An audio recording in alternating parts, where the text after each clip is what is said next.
This page is the vibrant cover of the October 1994 issue of Beep!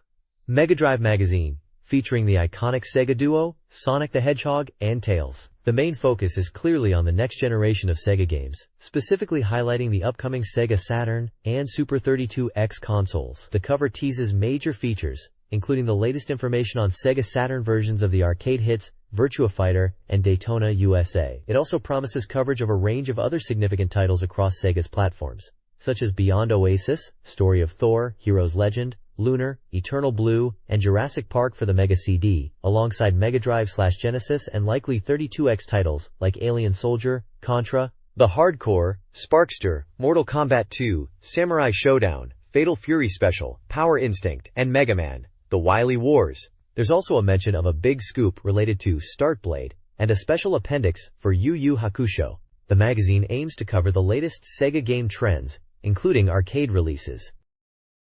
This page is an exciting promotion for the groundbreaking title, Sonic and Knuckles. Featuring striking artwork of Knuckles the Echidna, it announces the game's upcoming release and teases that the mystery surrounding the character will finally be revealed. Described as an unpredictable, momentous event, the page confirms the Japanese release date as October 18th with a price of 7,800 yen, classifying it as an action game. The text also includes the tagline, "Welcome to the next level," emphasizing the game's significance. It's a clear call to action for fans anticipating this major new entry in the Sonic series. This page continues the reveal of Knuckles the Echidna, promising an eye-opening experience with his arrival. It features dynamic artwork of the character, building anticipation from the previous announcement. The bottom left highlights the Mega Drive 2 console, confirming it is currently on sale as a powerful 16-bit machine. More significantly, the page details a Mega World Upgrade campaign, a promotion running from July 1st to September 30th. By purchasing Mega Drive 2 or Mega CD2 products and sending in application tickets, customers could enter a lottery. Prizes included a Mega Rack and, notably, the upcoming Super 32X add-on, confirming its Japanese name and planned autumn release. This campaign strategically links current hardware sales with the exciting prospect of upgrading to the next level of Sega gaming with the 32X. This page features the aquatic adventure Echo the Dolphin 2, known internationally as Echo: The Tides of Time. The powerful artwork showcases Echo returning, hinting at a new journey involving evolved dolphins from the future and threats to Earth, following his previous battle against the Vortex aliens. This highly anticipated action game, which includes a continue feature, is highlighted as being eligible for the ongoing Mega World Upgrade campaign, linking it directly to Sega's push towards the next level of gaming. Screenshots provide a glimpse of the diverse underwater environments and gameplay. The game is currently available for 6,800 yen. This page highlights the upcoming Mega CD game, Jurassic Park, presenting it as a virtual cinema game. The visuals are a mix, featuring animated dinosaurs, CG animation for indoor scenes like the visitor center, and live-action film for movement sequences. Players take on the role of a researcher tasked with retrieving the eggs of 7 dinosaur species within the perilous park, facing challenges from the dinosaurs themselves and the damaged environment. Significantly, Jurassic Park is listed as a target title for the ongoing Mega World Upgrade campaign. This campaign offers players a chance to win exciting prizes, including the Mega Drive Upgrade Booster, known internationally as the Super 32X, which is slated for release in the autumn. The game is scheduled for release on September 26th at a price of 7,800 yen and supports backup saves. Also showcased are the latest Sega hardware offerings: the compact Mega Drive 2, the Mega CD2 attachment for upgrading your console, and the all-unknown Victor Wonder Mega, emphasizing Sega's diverse hardware ecosystem at the time.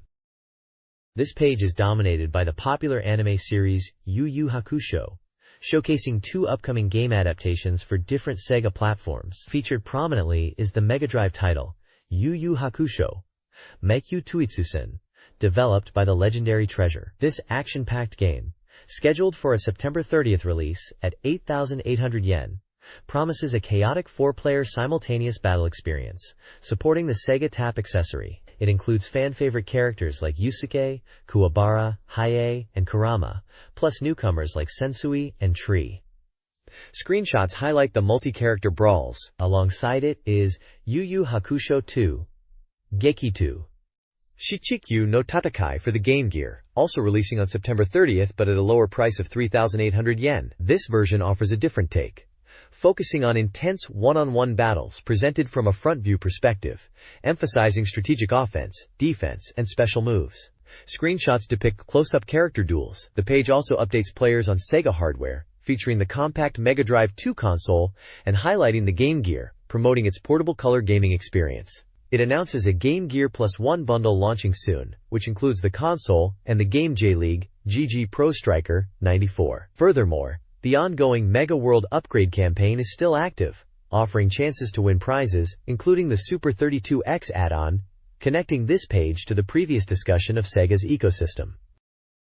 This page is a high-impact advertisement for the much-anticipated sequel, Mortal Kombat 2, hitting Sega platforms. It prominently features the iconic dragon logo and highlights the game's release on both the Mega Drive and the portable Game Gear. Set for a worldwide simultaneous launch on September 9th, the Mega Drive version is priced at 8,800 yen, utilizing a massive 24 meg cartridge, while the Game Gear version will be 4,800 yen on a 4 meg cartridge. The ad showcases the expanded roster of fighters, promising a return to intense combat. 15.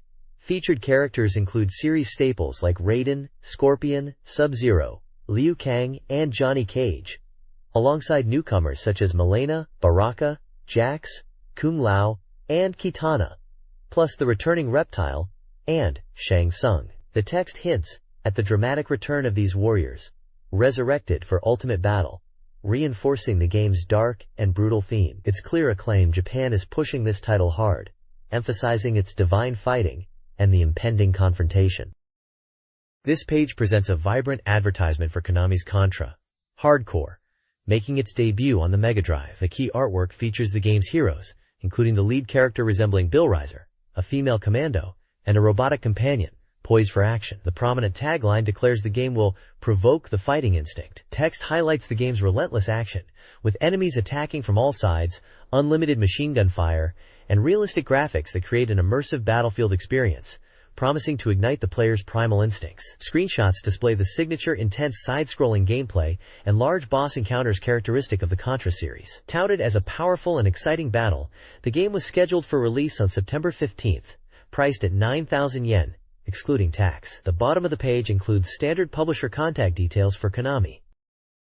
This page features a dynamic advertisement for Konami's action-packed sequel, Sparkster, Rocket Knight Adventures 2, for the Mega Drive. The central artwork showcases Sparkster, the heroic opossum knight, mid-leap, armed with his sword and signature rocket pack, ready for battle. Prominent text highlights the game's core features: supersonic jet flight tearing through the sky, explosive rocket attacks, crushing incoming enemies, and forging ahead with the sword of justice. It emphasizes the high-speed action that is finally launching. Vertical text on the right proclaims a soaring great adventure action play. The page includes two small screenshots giving a glimpse of the intense side-scrolling gameplay and vibrant environments players will experience. The Mega Drive version is scheduled for release on September 23rd, priced at 8,800 yen. A note also mentions that a Super Famicom version, simply titled Sparkster internationally, is also appearing, set for release on September 15th at 9,800 yen. This sequel promises more of the acrobatic platforming and explosive combat the series is known for. This page is a striking advertisement for Star Wars Rebel Assault on the Sega Mega CD. Presented as the ultimate Star Wars simulator, the game crafts an entirely original story based on the initial two movie installments, A New Hope and The Empire Strikes Back.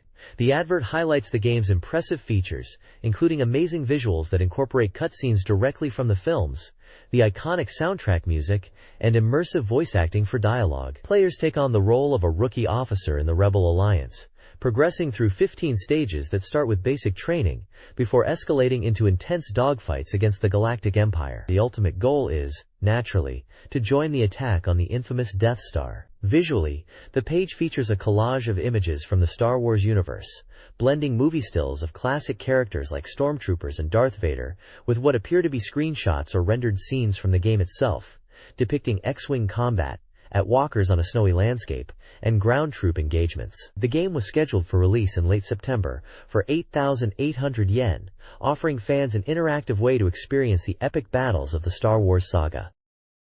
This page features a dynamic advertisement showcasing two new 3D action shooting games for the Sega Mega CD from Core Design, the developer behind Thunderhawk. On the left is Battlecore, a 3D mech combat simulator launching in late September for 8,000 yen. It boasts land, sea, and air battles across vast maps, featuring a cockpit view for 360-degree 3D action, strategic depth, impressive FMV cutscenes, and British rock background music. Screenshots highlight the intense mech combat and cockpit perspective. On the right is Soulstar, a 360-degree 3D high-speed shooting game scheduled for an October release, also priced at 8,000 yen. Set against a backdrop of a crimson star sea, it features battles in space and fortresses with a unique transformation system, polygon graphics, separate controls for movement and weapons, and a strategic element. Screenshots show the vibrant space environments and fast-paced action, including a two-player co-op mode. Both titles promise to fully utilize the Mega CD's hardware capabilities for compelling 3D battles. This page features a striking advertisement for Atlus's fighting game, Power Instinct, known in Japan as Guketsuji Ichizoku, heading to Super Famicom and Mega Drive. The dominant image is a detailed, intense illustration of an elderly character, central to the game's premise about a fighting tournament held every 5 years by the Guketsuji clan to determine the next head. The advertisement highlights several features designed for console play, including a practice mode and a life attack mode, where players see how many opponents they can defeat with a single life meter. For the Mega Drive version, a team battle royale mode for 2 teams is mentioned. Screenshots below the main artwork showcase the pixel art fighting gameplay. The Super Famicom version is scheduled for release on October 14th, priced at 10,500 yen. This page is a full-page advertisement for Yogi Animation Gakuen, a school specializing in anime, manga, game development, and voice acting, promoting enrollment for their 1995 classes and free auditions. This page introduces the first issue of Hello PC, a computer information magazine for beginners from SoftBank, released on September 8th for a special price of 390 yen. It promises to help readers understand peace easily. Key features include a guide titled, Decision, This Fall, Buy This, which recommends 35 models you won't regret buying, and provides essential knowledge for first-time buyers. Another feature dives into the mystery of installation, explaining the process from basic knowledge to practical examples using commercial software. The inaugural issue also commemorates its launch, with special content like a large monitor and reader present, a report on major X events like Mac World Expo and SIGAgraph, and an introductory lesson on Windows 3.1 and Kanji Talk 7. There's also a special supplement, a shop guide covering 200% and peripheral stores nationwide. The page promotes a prize contest where readers can win desirable size, including models like the FM Towns 2 Fresh, Macintosh LC 575, Panasonic Woody, NEC PC 98 Multi, Compact Presario, IBM PS/Versus Vision, and Epson Upgrade Multi, with 2 winners for each. The contest involves a quiz about SoftBank's magazine names. Additionally, 200 applicants will receive an original telephone card. Application details and the deadline, November 8, 1994, are provided. The page features a colorful, friendly robot character illustration. This page announces the impending launch of Game Blast, a new personal computer game magazine from SoftBank's publishing division. Scheduled for its inaugural issue on October 8th, this monthly publication is priced at a tentative 480 yen and will be released on the 8th of every month thereafter. The magazine is set to deliver extensive reviews and features, covering both domestic and international PC game software. Vertical text on the right passionately states that the magazine is currently in production, born from the desire to create a dedicated, full-fledged PC game magazine. It positions Game Blast as emerging during the multimedia era, expressing excitement and anticipation for its debut. The imagery depicts a scene of work or creation, possibly welding, combined with computer components and a futuristic character collage, visually reinforcing the themes of technology and production for the gaming age. This clearly signals a significant new entry into the PC gaming media landscape. This page presents the contents for the October 1994 issue of Beep! Mega Drive. Prominently featured are major reports on Sega's upcoming hardware and games, including the Sega Saturn, and Super 32X in a next-generation feature. There's also a special AM2 Lab Express section focusing on the Saturn versions of Virtua Fighter and Daytona USA, showcasing the latest details. A dedicated feature covers the fourth installment of the Sega Mega RPG project, highlighting titles like Beyond Oasis and Legend of Heroes. The magazine's hot menu covers a range of recent and anticipated titles for the Genesis/Mega Drive and Sega CD, including Sonic and Knuckles, Puyo Puyo 2, Alien Soldier, Contra Hardcore, Sparkster, Mega Man, The Wily Wars, Mortal Kombat 2, and several Sega CD releases like Lunar, Eternal Blue, and Samurai Showdown. A vertical strip on the right promotes a special appendix for Yu Yu Hakusho, Makyo Toitsusen. The page also lists numerous regular columns and smaller articles covering news, reader contributions, developer features on studios like Treasure Factory, and coverage of other platforms like Game Gear and Neo Geo. The images include a sleek Sega Saturn console and a dynamic fighting game screenshot. This issue clearly focuses on Sega's transition into the 32-bit era while still heavily supporting its existing platforms. This page provides a deep dive into the sales data for Sega's platforms, Mega Drive, Mega CD, and Game Gear, and the popularity rankings for arcade games. Looking at the console/handheld sales, the magazine notes that while new titles are hitting the market, sales vary. It highlights the notable performance of the Game Gear version of J-League Pro Striker 94, alongside the continued strong sales of Shining Force CD and Madu Monogatari 2.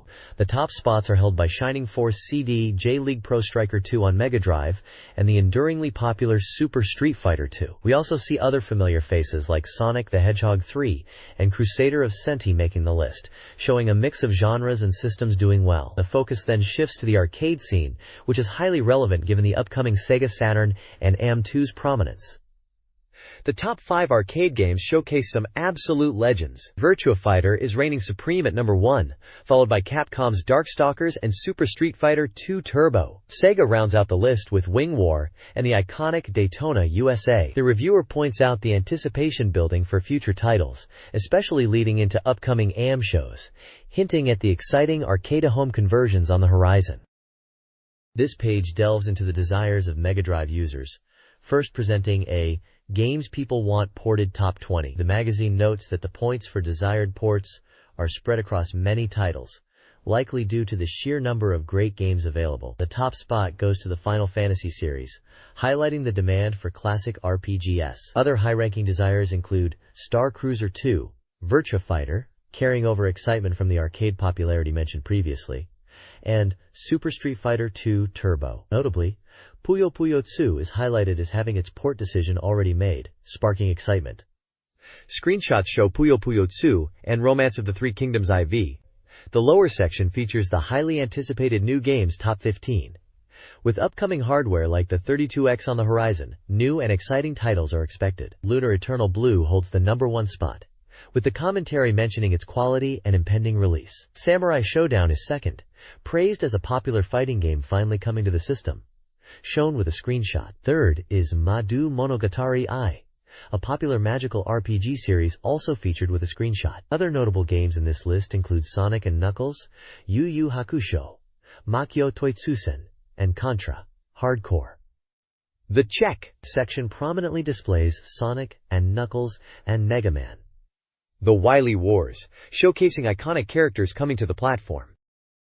This page highlights upcoming new releases for the Mega Drive and features reviews from magazine contributors. The top section previews Mortal Kombat 2, scheduled for September 9th, and Sparkster, Rocket Knight Adventures 2, coming September 23rd, displaying screenshots and brief descriptions. Mortal Kombat 2, the sequel to the arcade hit, promises brutal action with 12 fighters. Sparkster, Konami's opossum hero, returns 5 years later to rescue Princess Cherry. The reviewers section includes comments from 4 contributors, reflecting on the current gaming scene. Topics range from experiencing arcade titles like Virtua Fighter 2 to discussing the burgeoning console war between Sega and Sony, a theme consistent with previous pages' discussions about console popularity. The reviews section provides scores and thoughts on Mortal Kombat 2 and Sparkster, Rocket Knight Adventures 2. Mortal Kombat 2 receives mixed scores, ranging from 6 to 8, appreciated for its realistic gore and expanded roster, but noted by some as difficult or perhaps not tailored to Japanese fighting game tastes. Sparkster received slightly lower scores,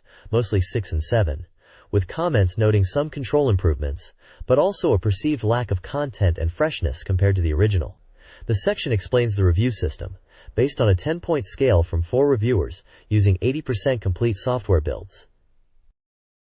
This page focuses on 4 more upcoming Mega Drive titles, offering previews and reviewer thoughts. First up is Contra Hardcore, delivering the series' signature intense run-and-gun action with impressive graphics and sound, though some of the reviewers felt the inclusion of comedic elements detracted from the hardcore feel the title implies. Next is Yu Yu Hakusho Makyu Toitsusen, a fighting game based on the popular manga/anime. It stands out with a unique 4-player battle system and is praised for its balanced roster and accessible controls, making it a fun experience for fans and fighting game enthusiasts. We also see Mega Man: The Wily Wars, a compilation bringing the first 3 classic Mega Man games from the NES to the Mega Drive with updated visuals. While offering a wave of nostalgia, some critics felt the package lacked the polish and freshness expected of a new release compared to its contemporaries. Finally, Jurassic Park is featured, an adventure game adapting the hit movie. It impressed with its detailed graphics and atmosphere, but challenged players with real-time elements and puzzle solving,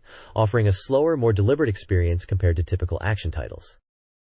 This page presents reviews for 4 more upcoming Sega titles, including releases for both the Mega CD and Game Gear systems. First up is the Mega CD port of Starblade, the arcade polygonal space shooter. Reviewers found it a decent conversion, capturing the essence of the arcade game, though some aspects felt simplified compared to the original. Next, Battlecore on Mega CD is featured, a mech action game praised for its intense action and complex controls, offering a challenging experience for players looking for deep gameplay. The page also covers Mortal Kombat 2, specifically the Game Gear version. Reviewers noted the limited character roster compared to console versions and felt the overall package, while visually decent, didn't quite match the fighting depth of its counterparts. Finally, Kenshin Densetsu Yaiba for the Game Gear is reviewed. This action platformer based on the popular manga offers solid gameplay with surprising difficulty, though understanding the story relies heavily on knowing the source material. Overall, the reviews reflect a mix of successful conversions and handheld adaptations, highlighting the strengths and limitations of each game on its respective platform. This page features reviews for 2 more games, continuing the focus on upcoming Sega releases. On the left, Pro Yaku GG League 94 for the Game Gear is reviewed. Described as a standard baseball sim, it's noted for having updated data but lacks significant new features, scoring around 6 to 7. Reviewers found it decent for a Game Gear baseball game, enjoyable, especially in versus mode, despite some presentation issues. Next is Yu Yu Hakusho 2, Gekitu Nanakyo no Tatakai, also for the Game Gear. This sequel is an action game based on the popular series. It's seen as an improvement over the previous game, focusing on visual battles and simplified controls, making it accessible. Reviewers felt it was a bit ordinary in action, but decent for fans, scoring around 5 to 6. The right side highlights recommended software. Contra, the Hardcore and the Mega Drive Yu Yu Hakusho game are featured as top picks. Various reviewers offer their personal recommendations, with Contra, the Hardcore, Jurassic Park, and Mortal Kombat 2 being popular choices, alongside the Yu Yu Hakusho series. There's a general observation that this month sees a lot of intense action games and welcomed ports from other platforms or arcade.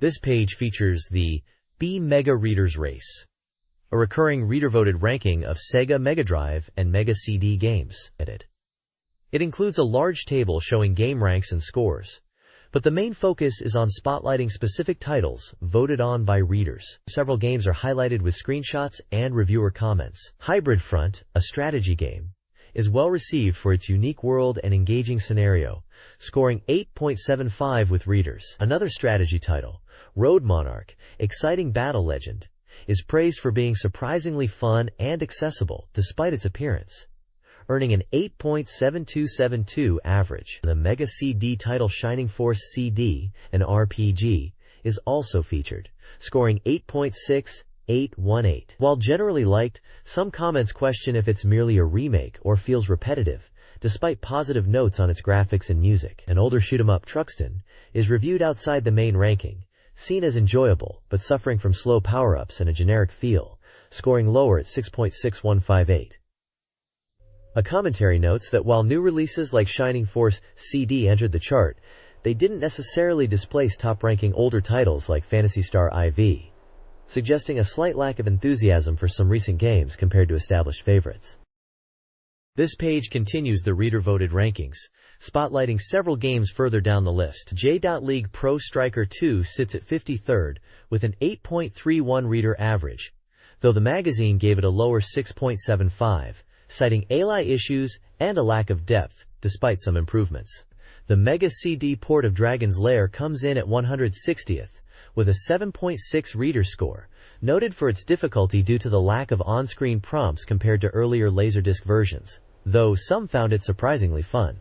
Mortal Kombat on Mega CD is ranked 219th, with a 7.2 reader score, but a magazine score of 6.0, criticized for its toned-down violence and awkward controls, despite supporting the 6-button pad. Cool Spot, ranked 281st with a 6.6 reader score, is praised for its amazing character animation, but criticized for repetitive level design and requiring stages to be cleared twice. Highlighted as games to be cautious about are Bishoujo Senshi Sailor Moon at 342nd place, 5.9 reader score, which received harsh feedback for poor hit detection, annoying enemies, and weak bosses, feeling like a downgraded port. Even lower, at 454th, is Bakuha Unbalanced Zone, Mega CD, with a dismal 1.63 reader score, deemed a complete mess with embarrassing humor and a nonsensical story. Reader comments at the bottom briefly touch on Sega Saturn hardware and other topics. This page features the puzzle phenomenon Puyo Puyo in the Champion Horse Stable segment, highlighting its strong reader reception and popularity with impressive average odds. The review dives into the game's highly addictive nature, describing how players became hooked on the simple yet deep gameplay, comparing it favorably to titles like Tetris and Columns. The satisfaction derived from creating chains and disrupting opponents is emphasized, along with the game's charming characters and the enjoyable destruction of one's own setup. Despite not being heavily promoted at launch, Puyo Puyo's fun spread via word of mouth, leading to massive success, numerous ports, and becoming a top-selling title on the Genesis/Mega Drive. Reader comments praise the game, particularly noting the smooth controls on the Mega Drive version and the hidden depth in mastering chain reactions. The page also includes a photo of the writer, Yoshi, making her debut. The large table continues the extensive reader-voted rankings for Genesis/Mega Drive and Mega CD games, listing titles like Dragon's Lair CD and Shining Force CD alongside their genre and average reader scores. This page continues the extensive reader-voted rankings for Genesis and Mega CD games on the left. The main feature focuses on Disney's Aladdin for the Genesis, highlighting its smooth, animated graphics that capture the feel of the movie. The reviewer praises the character's fluid movement and the clever level design that encourages dynamic play, despite the stages being large. They also touch on the game's music, noting its connection to the film's soundtrack, even if some tracks aren't official titles. Aladdin received strong reader scores, 8.0521, and a high magazine score, 8.0, reflecting its quality and popularity. Below, there's a recommendation for Troubleshooter, known as Battlemania in Japan, calling it a game with a unique, almost nostalgic charm. Further down, a section titled, "If It Comes Out Next, Buy It!" features Magical Girl's Silky Lip, noting it sparked a minor craze and is now difficult to find, recommending buying it if seen. Finally, the page includes a small note on YLA Golf, listed as a resting horse, suggesting its release is delayed or uncertain. This page dives into the fourth Game Gear software reader race, highlighting reader-voted game rankings and featuring specific titles. The main focus is on two games. First, World Derby is introduced as a sure bet, ranked 5th overall by readers. Despite a reader average score of 8.55, the magazine review gives it a lower 6.5, noting it's a solid horse racing simulation that takes advantage of the Game Gear's portability, although there are some minor criticisms about the data or balance depending on the player. Next, Gear Stadium is presented as a dark horse, placing 50th in the reader rankings with an average of 6.4044, but receiving a much higher magazine score of 8.0.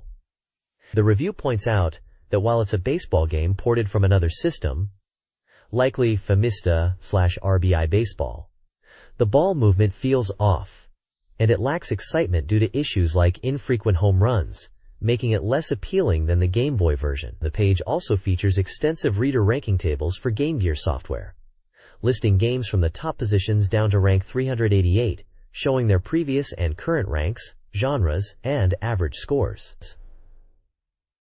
A small editorial comment notes the stability of the rankings and the strong performance of certain series like The Magic, Madu Monogatari, and Shining Force games at the top. This page continues the reader rankings for Mega Drive, Mega CD, and Game Gear games, starting from rank 389. Featured prominently are two games highlighted as caution horses.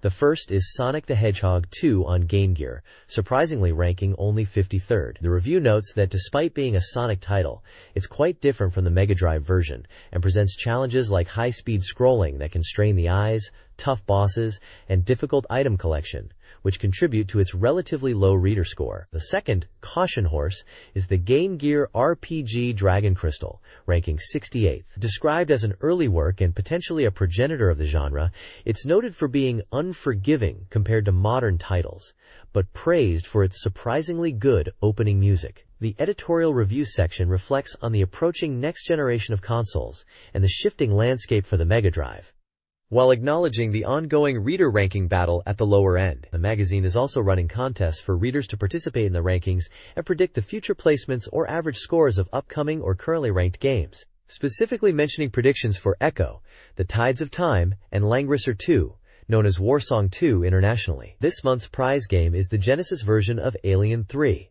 A smaller section discusses the low-ranked drama involving the game Sogdan and a new title called Bakuden. This page brings us news and information about upcoming events and new hardware. Featured is the Arcade Machine Show on September 23rd, where attendees can experience the future of arcade gaming with titles like Virtua Fighter 2 and new fighting games from SNK, potentially including the lineup seen in the screenshot reminiscent of the King of Fighters 94. Sega themselves plan to debut new works, including the intriguing Golden Axe, The Duel. We also get a look at Bandai's new interactive media player, Play Edia, set to launch on September 23rd. This isn't just a game console, but an entertainment player capable of full-screen video playback at an affordable price. Initial software includes interactive adventures like Ultraman Powered and Dragon Ball Z. Separately, the page highlights an event for fans of the popular manga and anime group Clamp, creators of Ray Earth, offering a chance to see the creators and a voice actor from the anime, alongside previews of their animated projects. There's also a note about an upcoming event on September 25th for new game announcements. This page brings us a mix of news and information for Sega fans. First up, the shop section highlights new goods featuring popular characters appearing at GameSoul stores in Tokyo and Osaka. Following up on t-shirts, expect trainers, parkas, long-sleeve shirts, and windbreakers featuring icons like Sonic, Virtua Fighter, Pac-Man, and Space Invaders. In the book section, check out the Sega TV Game Original Art Gallery, an art book collecting original package illustrations. Featured titles include classics like Phantasy Star, Sonic, Space Harrier, and Monaco GP, offering a visual treat for fans. Under News, we see a new AV selector from Infocom with a picture-in-picture function, allowing you to display two sources simultaneously, perfect for watching TV while gaming. It supports multiple inputs, including for MD and Sega Saturn. Another news item announces the national broadcast of the Samurai Showdown anime adaptation starting September 18th on Fuji TV. It previews the story featuring main characters like Haomaru and Nakoru and mentions the voice cast. Finally, we dive into the scene of J.League/Nico series with a report on the league matches. The focus is on the game between Belmare and Jeff United, highlighting the poor state of the pitch and the performance of Jeff's foreign player, Maslov Ball. Belmare secured a convincing 30 victory in this match. There's also a BeepMD quiz asking readers to predict match outcomes for prizes. The page also briefly mentions a CG arts test. The next page kicks off with a look at some new releases, including both music and video titles. Among the game-related highlights, we see a drama CD for Konami's Kyukyoku Sentai Dadandarn, bringing the game's story to life with voice actors. There's also a soundtrack CD for Namco's hit arcade and console racer, Ridge Racer 2, featuring the game's score, and a video compilation titled Neo Geo Girls Graffiti, showcasing popular female characters from SNK and ADK titles on the Neo Geo platform. The main feature on this page is a heartbeat interview with singer Mayuki Hiromatsu. She discusses her career, her passion for singing, which she describes as being as essential as breathing, and her dream of becoming an idol. Miyuki also talks about her interest in games, finding it motivating to play after hearing friends discuss them, and expresses her love for karaoke. A key takeaway from her interview is her strong belief in the importance of pursuing your dreams relentlessly, regardless of what others might say. This page covers the intense 1994 Coca-Cola Suzuka 8 Hours Endurance Road Race. It details the fierce competition, describing the battle between top teams and riders, and highlights dramatic moments such as crashes and the race being red-flagged and restarted. The text emphasizes the excitement and close finishes. Images show the famous Le Mans-style start, bikes in action, a rider who crashed, the winners on the podium, and the event's campaign girls. The page captures the high stakes and energy of this major racing event. This page features a special report on Daifushinden, an RPG from Victor Entertainment, scheduled for a late 1994 release on the Mega CD. The game is based on the classic Chinese novel Fengshin Yanyi, Investiture of the Gods, blending 4,000 years of history with fantastical elements. You play as Taigong Wang, also known as Zhang Xia, tasked with defeating the tyrannical King Zhao of Ying, and sealing him in the Divine Realm to restore balance between the lower realm, human world, and the Divine Realm, immortal world. The report highlights the game's ambition, featuring anime-style visual scenes, exploration of towns and dungeons, and seemingly strategic battles as you gather allies like King Wen, and others, such as the character referred to here as Senkyoku. The game appears to offer a large-scale adventure, drawing heavily from its rich source material, taking full advantage of the MegaCard's capabilities for enhanced visuals. This page features a special report on Starblade, Namco's cutting-edge polygon space shooter, making its debut on the Sega Mega CD. As an active shooter, Starblade was a significant arcade title, notable for its early use of 3D polygon graphics when they were not yet mainstream. This report expresses excitement that players can now experience this thrilling arcade game at home on the Mega CD. The text emphasizes how faithfully the port captures the feel of the original, including the movement and impressive demo sequences, suggesting the quality is very close to the arcade version, which is also pictured. Namco development staff note how the sound design enhances the intense space combat atmosphere. The page showcases key moments from the start to the middle of the game, featuring the player's ship, the Geosword, launching from the mothership into battle, engaging with enemies, and executing warp maneuvers to chase targets, all depicted through vivid screenshots highlighting the game's distinct wireframe polygon style. It's a substantial port bringing a true arcade polygon experience to the home console. The next page is a strategic breakdown of Starblade, delving into the gameplay mechanics and enemy encounters in this intense polygon space shooter for the Mega CD. It explains the challenge of navigating dense asteroid fields, where vision is limited, and modified asteroids act as enemy turrets. The guide stresses the importance of knowing enemy attack types, noting that foes don't all use the same weapons. Key enemy threats detailed include standard lasers, varying speed missiles, and powerful special missiles typically fired by larger vessels or turrets. Players are warned to destroy missiles quickly and target enemy weak points. The page also outlines different classes of battleships, each with distinct attack styles and specific vulnerable areas that must be hit to inflict damage. Later stages feature overwhelming fleets that predominantly use missiles, requiring focused fire to survive. It's an essential guide for mastering the game's challenges and appreciating the polygon graphics depicting the enemy forces. The next page continues the dive into Starblade, focusing on encounters with massive U-shaped structures and enemy colonies. These areas are described as challenging environments with poor visibility, similar to asteroid fields, making it crucial to learn enemy placements. The page also calls out the return of a particularly troublesome enemy type. Progressing further, the player finally reaches the enemy's home base, the mechanical planet known as Red Eye. A special review section evaluates the best controller options for Starblade. It tests the standard 6-button fighting pad, the Sega mouse, and the analog joystick XE1AP. The review notes that the standard pad only utilizes one button effectively. And while okay, cursor movement isn't ideal, the Sega mouse's cursor movement is described as difficult to manage due to drift, requiring pausing to readjust. The analog joystick XE1AP is highlighted as offering the most arcade-like feel for cursor control and includes good rapid-fire support, though the reviewer wonders about its current availability.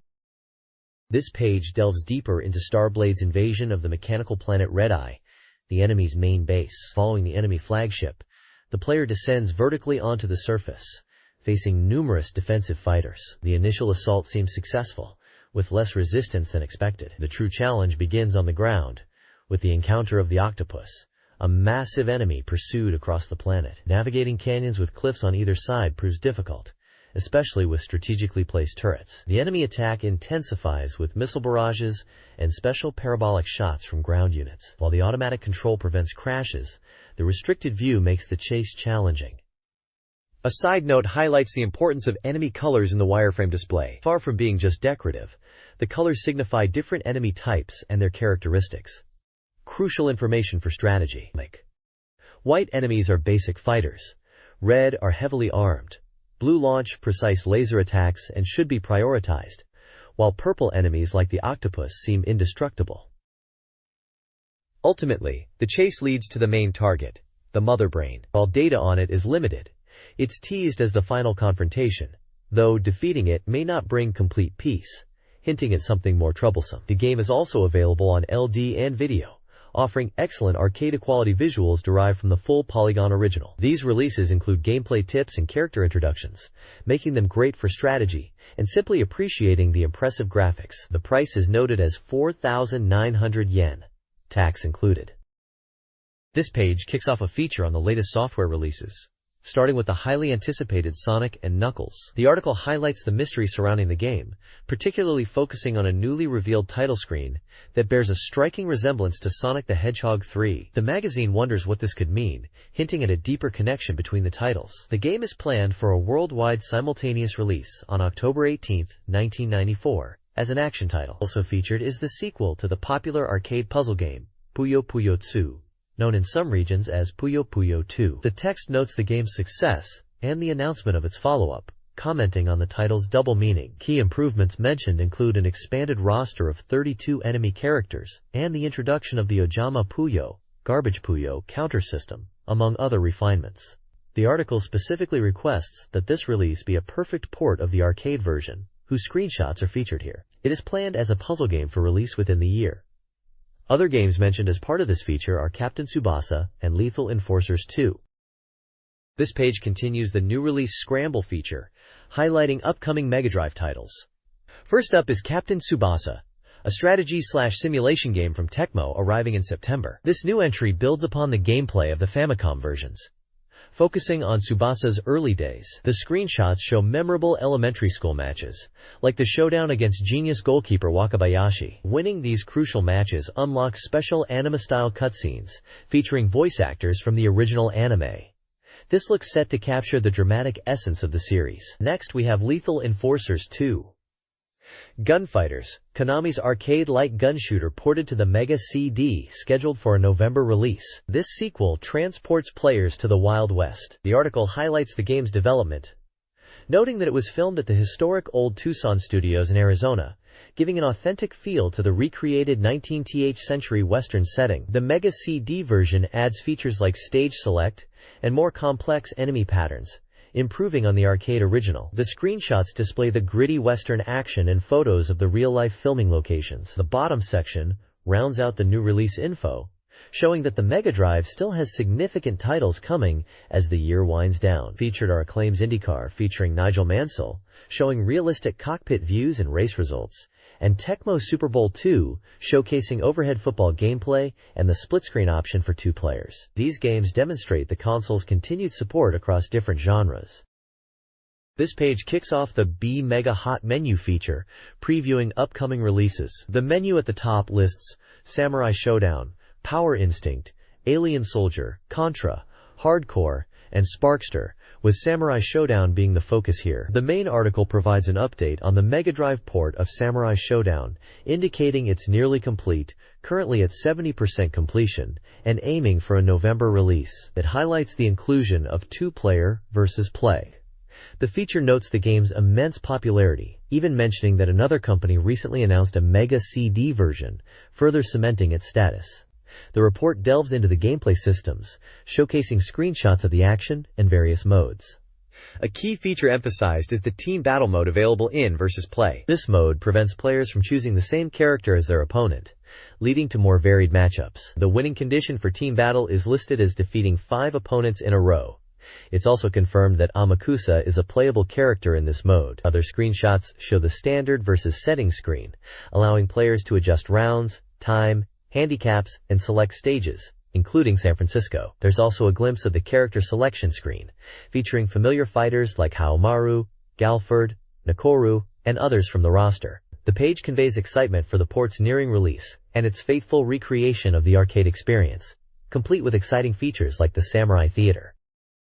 This page continues the BeepMD Hot menu focus on Samurai Showdown. It highlights features beyond the core fighting, confirming the inclusion of the bonus stage where you cut straw dolls and several demo scenes from the arcade original, noting the Amakusa revival demo is slightly different. The Samurai Theater section showcases specific characters and their unique aspects or moves. Wanfu and Tam Tam are featured with a humorous focus on why they might not be popular, illustrating some of their attacks. There's also a spotlight titled, Ninja Love Exposed, featuring Galford and Hanzo Hattori, playfully suggesting a relationship, before clarifying they are both using the body double technique. Nakoru is also featured, praised for her cuteness, with her pet eagle Poppy mentioned. Finally, a note from Sega reiterates the previously announced November release date, confirming that the Mega Drive port is progressing well and expresses excitement for players to get their hands on it soon, emphasizing its faithfulness to the arcade experience. This page moves on to the BeepMD Hot menu feature on Power Instinct, known in Japan as Guketsuji Ichizoku, announcing its impending arrival on the Mega Drive. This quirky fighting game from Atlas centers around a martial arts tournament held by the eccentric Guketsuji clan every 5 years to determine the family head, a position currently held by the formidable 60-year reigning Ume. The Mega Drive version is stated to be 80% complete and will include faithful story demos from the arcade, alongside unique modes for the home console like a battle royal to find the true family head, and surprisingly, even a karaoke mode. The game features distinctive mechanics, such as the ability to double jump and a dash attack that increases damage. The page introduces some of the fighters vying for control, focusing on Otane, Ome's 78-year-old twin sister. Her signature move involves draining the opponent's energy, allowing her to temporarily transform into a young, cute girl, delivering a significant psychological blow. This port promises to bring the series' bizarre characters and unique fighting style to the Mega Drive.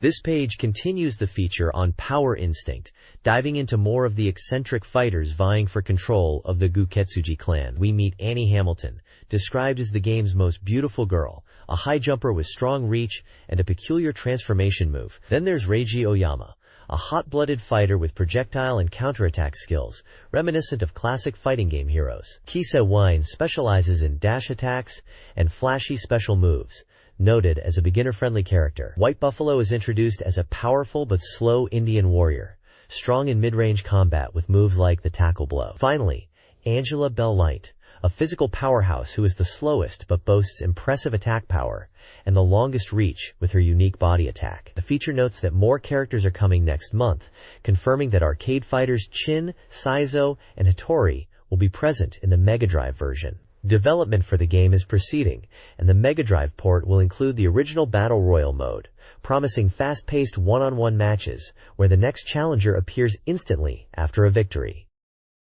This page kicks off a new feature on the highly anticipated Alien Soldier. The completion gauge shows it's only 10% done, but the magazine promises that covering all stages would fill a whole book, hinting at the game's scale. Basic info confirms it's for the Sega Mega Drive, an action game for one player. The article dives deep into Stage 1, showcasing 11 distinct enemy characters, detailing 6 of them with unprecedented clarity. The sheer number of large enemies appearing so early is highlighted as astonishing. It teases that subsequent stages will maintain this high density of foes, building excitement for the full release. Screenshots showcase several impressive bosses, including Jet Ripper, Antroid, Rolling Sniper, Kamigari Saku, provisional name, Honey Viper, Club Barber, Joker, Street 210, Flying Neo, and Schleven Tiger. One boss, Kamigari Saku, gets a special spotlight. Described as the main focus of the article, its name is said to be impressive, but its intricate swordsmanship is even more captivating.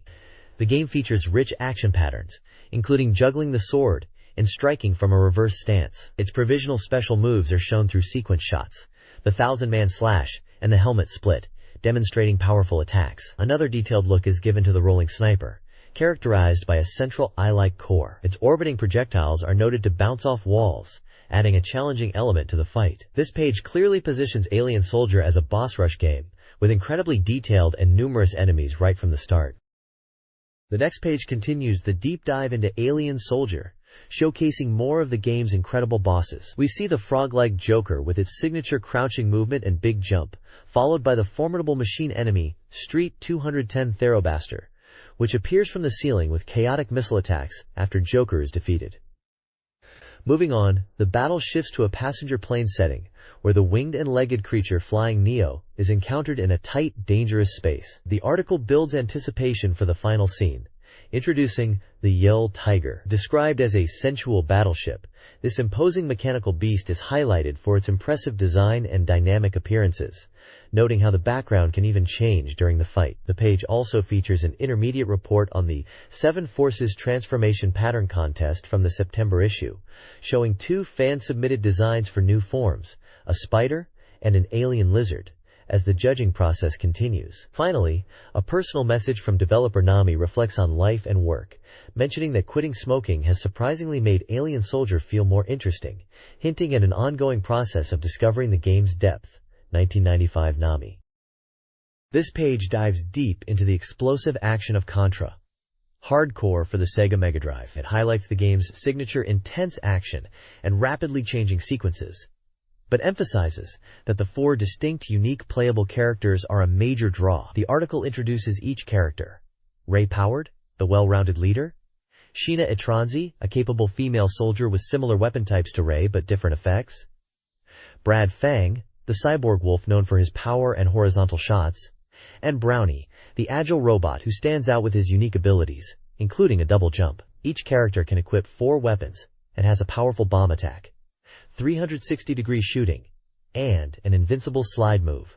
A significant feature detailed is the rich stage branching. After a potentially linear path up to Stage 6, the game splits into 4 distinct routes, A, B, C, and D, leading to what the article suggests are 6 different endings. A map diagram illustrates this branching structure. The developers playfully rate their life-saving level at 40%, implying the significant effort put into the game.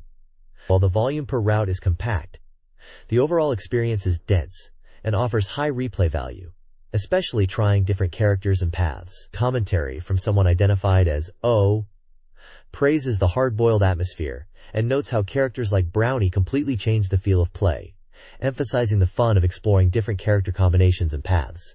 The page is filled with screenshots showcasing the frantic gameplay and character portraits.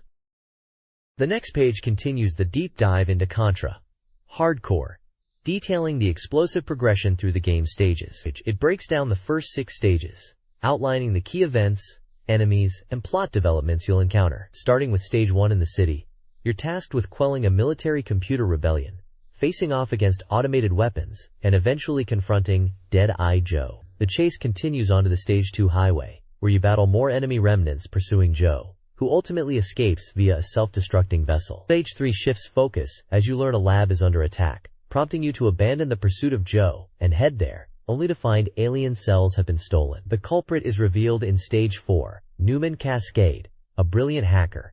You track him to a junkyard, which turns out to be a trap. Stage 5 takes you to a secret jungle base, after Cascade's confession reveals Colonel Bahamut is behind everything. This stage is highlighted as a crucial branching point by the reviewer O, where your path splits into distinct sky and land routes, significantly impacting the later stages. Finally, Stage 6 is revealed as a trap set by Bahamut himself, where you confront him and Dr. Mandrake. The page features screenshots showing the diverse environments and intimidating boss encounters for each stage. The next page continues the detailed breakdown of Contra Hardcore, starting with the latter part of Stage 6, revealed as a trap set by Colonel Bahamut and Dr. Mandrake. This section focuses on the biomonsters created by Mandrake, hinting that sparing a specific enemy type might lead to a favorable outcome.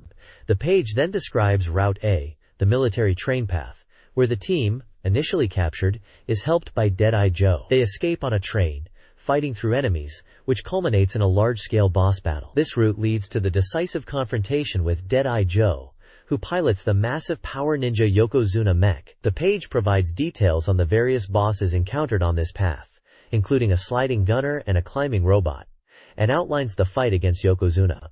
A section highlights Drive, Mandrake's fate, questioning if he was merely a pawn for Bahamut, and showing his transformation into a monster, possibly leading to the Dr. Spider boss fight, also previewed. The final screenshot teases the ultimate battle against Colonel Bahamut himself. Reviewer O/ provides commentary, discussing the complex character design and animation, like that of Yokozuna, noting how the game prioritizes expressive character movement through sophisticated programming, adding significant depth to the game's mechanics and potentially its narrative themes. This page continues the deep dive into Contra Hardcore, specifically detailing Route B and the climactic finale. After the previous page's exploration of Stage 6 branching paths, this section describes the infiltration of Colonel Bahamut's secret base, starting from the sea. The team is pursued by a series of formidable machines known as the Takedar robots. Takedar 1, a warship, Takedar 2, a leaping mech, and Takedar 3, a tentacled robot. These three machines notably combine into a powerful, aggressive boss encountered on this route. Following the defeat of the Takedraughter Robo, the path leads to the final battle against Colonel Bahamut. The intense confrontation culminates in Bahamut launching a devastating missile filled with alien cells upon defeat, posing an immediate threat to the world that the team must destroy before it lands. The page also highlights other unique enemies encountered, such as the agile group gymnastics soldiers, and showcases Bahamut's versatile enhanced arm weapon used in the final fight. Reviewer O/ comments on the game's impressive story structure, noting how bosses like the Takedar Robo evolve and change their tactics, providing dynamic and engaging challenges that add significant depth to the gameplay experience. This page dives deeper into the divergent paths of Contra Hardcore, detailing routes C and D. Route C takes you into the alien's lair, a horrifying biomechanical base born from rampaging alien cells. You'll face grotesque new alien bosses like the Spitting Jaborian, the spinning dual form of monster Kimku, and a massive, voracious maw. The reviewer from O/KG notes the designs were inspired by real-world biology, delivering that classic Contra intense action in a bizarre alien setting. Switching gears, Route D blasts you into space. After escaping the base, the mission leads to an orbital elevator for a thrilling ascent to a space station. Here, you confront the Twisted Drive Mandrake, who turns soldiers into aliens, and his powerful Mach 777 machine in a dramatic battle. Defeating him opens the final path to Colonel Bahamut's space station. The O/AG commentator praises the innovative orbital elevator stage idea. The developers also share their passion, highlighting the team's dedication to creating a game that provides significant impact and emotional payoff for players. This page features Sparkster Rocket Knight Adventures 2 for the Sega Genesis, diving into the game's story and early stages. The magazine highlights the surprising depth of the narrative for an action game, encouraging players to pay attention to the plot as it unfolds. 5 years after the events of the first game, Sparkster is on a quest for the legendary sword. He returns to Zephyros Kingdom and is welcomed by Princess Cherry and her cousin, Princess Sherry. However, the nefarious Axelgear reappears, kidnapping Princess Sherry right before Sparkster's eyes, setting the stage for a rescue mission through ancient ruins and forests. A crucial tip is revealed about the game's opening sequence. While you can skip fighting the initial raccoon robot by pressing start, defeating the robot controlled by Axelgear is essential as it rewards you with the game's first legendary sword, providing a significant early advantage. The page also offers a strategy guide for the raccoon robot boss, detailing its glowing red nose as the weak point, and advising players on how to evade its arm attacks and counter with rocket attacks to the nose. Basic combat moves like rapid jabs and special attacks are also mentioned. This Sparkster Genesis guide continues with Stage 2, the Desert Pyramids. Players must navigate a maze-like pyramid filled with enemies to pursue Axelgear after defeating the raccoon robot. A password system, implemented based on player feedback, allows progress saving. Strategies for the Serpent God Soldier boss, including dodging attacks and using rockets, are detailed. Stage 3 involves infiltrating the air battleship, piloted by Baeleri, to rescue Princess Sherry. The guide concludes with a strategy for defeating Baeleri, focusing on dodging his size-altering red beam and using a spin attack. This page continues the guide for Rocket Knight Adventures, focusing on stages 4 and 5. Stage 4 is the high-speed robot battle. After defeating the previous boss, Sparkster confronts Axel Gear once again, this time piloting a massive robot. A comment from the game designer notes that Axel Gear's role here might seem less significant than before, suggesting a surprising twist or friendship might be hinted at later. The strategy for this boss battle involves staying close, using the guard to block attacks, dodging, and counterattacking with jabs. Stage 5 is Jessedal Castle. Following the robot battle, Sparkster pilots the defeated robot into Gendal's main base, Gendal Castle. The guide mentions that the robot Sparkster is using was actually unearthed from underground and is not of this era. Inside the castle there are many robots. A key mechanic is opening gates by destroying 4 turrets guarding them. The designer notes the difficulty in coming up with ideas for this stage compared to earlier ones, but enjoyed designing the multi-jointed character attack in Stage 5. This page concludes the main guide for Rocket Knight Adventures, with details on Stage 6, the final battle. It's time for the climactic showdown. The setting shifts from the castle interior to a surreal, cyber-dimensional space, raising the stakes. However, before Sparkster can face the final boss, he finds Princess Sherry trapped in a capsule. As the capsule sinks, none other than Axel Gear appears, ready for yet another fight. The objective is clear: defeat Axel Gear once and for all. The game designer mentions that Sparkster's goals are saving the princess and collecting the legendary 7 swords. While you could clear the game without collecting them in the original plan, collecting all 7 in this final stage offers a special reward. Look for hidden swords in all stages except the Stage 4 robot battle. For the boss strategy against Axel Gear, be prepared for unpredictable movements. A key tactic is his disappearing act. Once he vanishes, watch for his return. Use your rocket attack effectively, especially when he's airborne. And note that the battle area will shrink over time. Getting close and using a spin attack is also recommended. Finally, the page features a special section showcasing fan art of Sparkster in various casual poses, titled Casual Sparkster. Artists from different locations submitted their interpretations of Sparkster's daily life.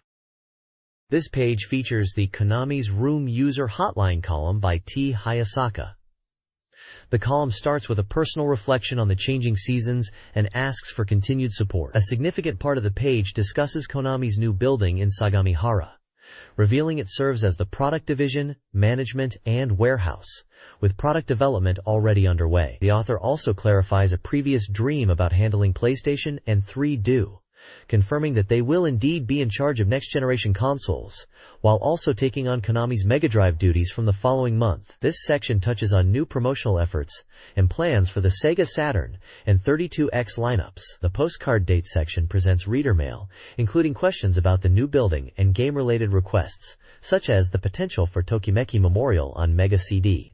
The page includes fan illustrations, notably a striking piece featuring the character from Snatcher. Finally, the column announces that this is the final installment of Konami's Room, thanking readers for their support throughout the serialization. However, it promises a future return with a powered-up new version after a preparation period, also noting participation in the Mega Drive sphere. The page concludes with an address for readers to send their impressions. Game titles mentioned or depicted include Fantastic Journey, Gokuju Parodius, From Myth to Laughter, Parodius Da, Tokimeki Memorial, and Snatcher, alongside discussions of PlayStation, 3DO, Sega Saturn, 32X, and Mega Drive platforms. This page features the Sonic Communications column, leading with a big announcement: the successful launch of Shining Force CD. The column expresses gratitude to fans for the game's selling out, celebrating its popularity. It also highlights the upcoming release of Shining Force 2 on the Genesis overseas, encouraging interested players to look into importing it. The author notes that the Sega Saturn is also now available at electronics stores, broadening access to Sega's hardware. Following this, the page dives into Sonic Communications Mania, primarily showcasing reader submissions. There's a section dedicated to Kisakai Kisaragi-chan, suggesting a feature centered around dressing up this character. The bulk of the page is filled with fan art, featuring characters from Shining Force like Princess Eris, along with other creations, including a forgotten character piece, a nurse illustration, and various caricatures, demonstrating the reader's engagement and creativity.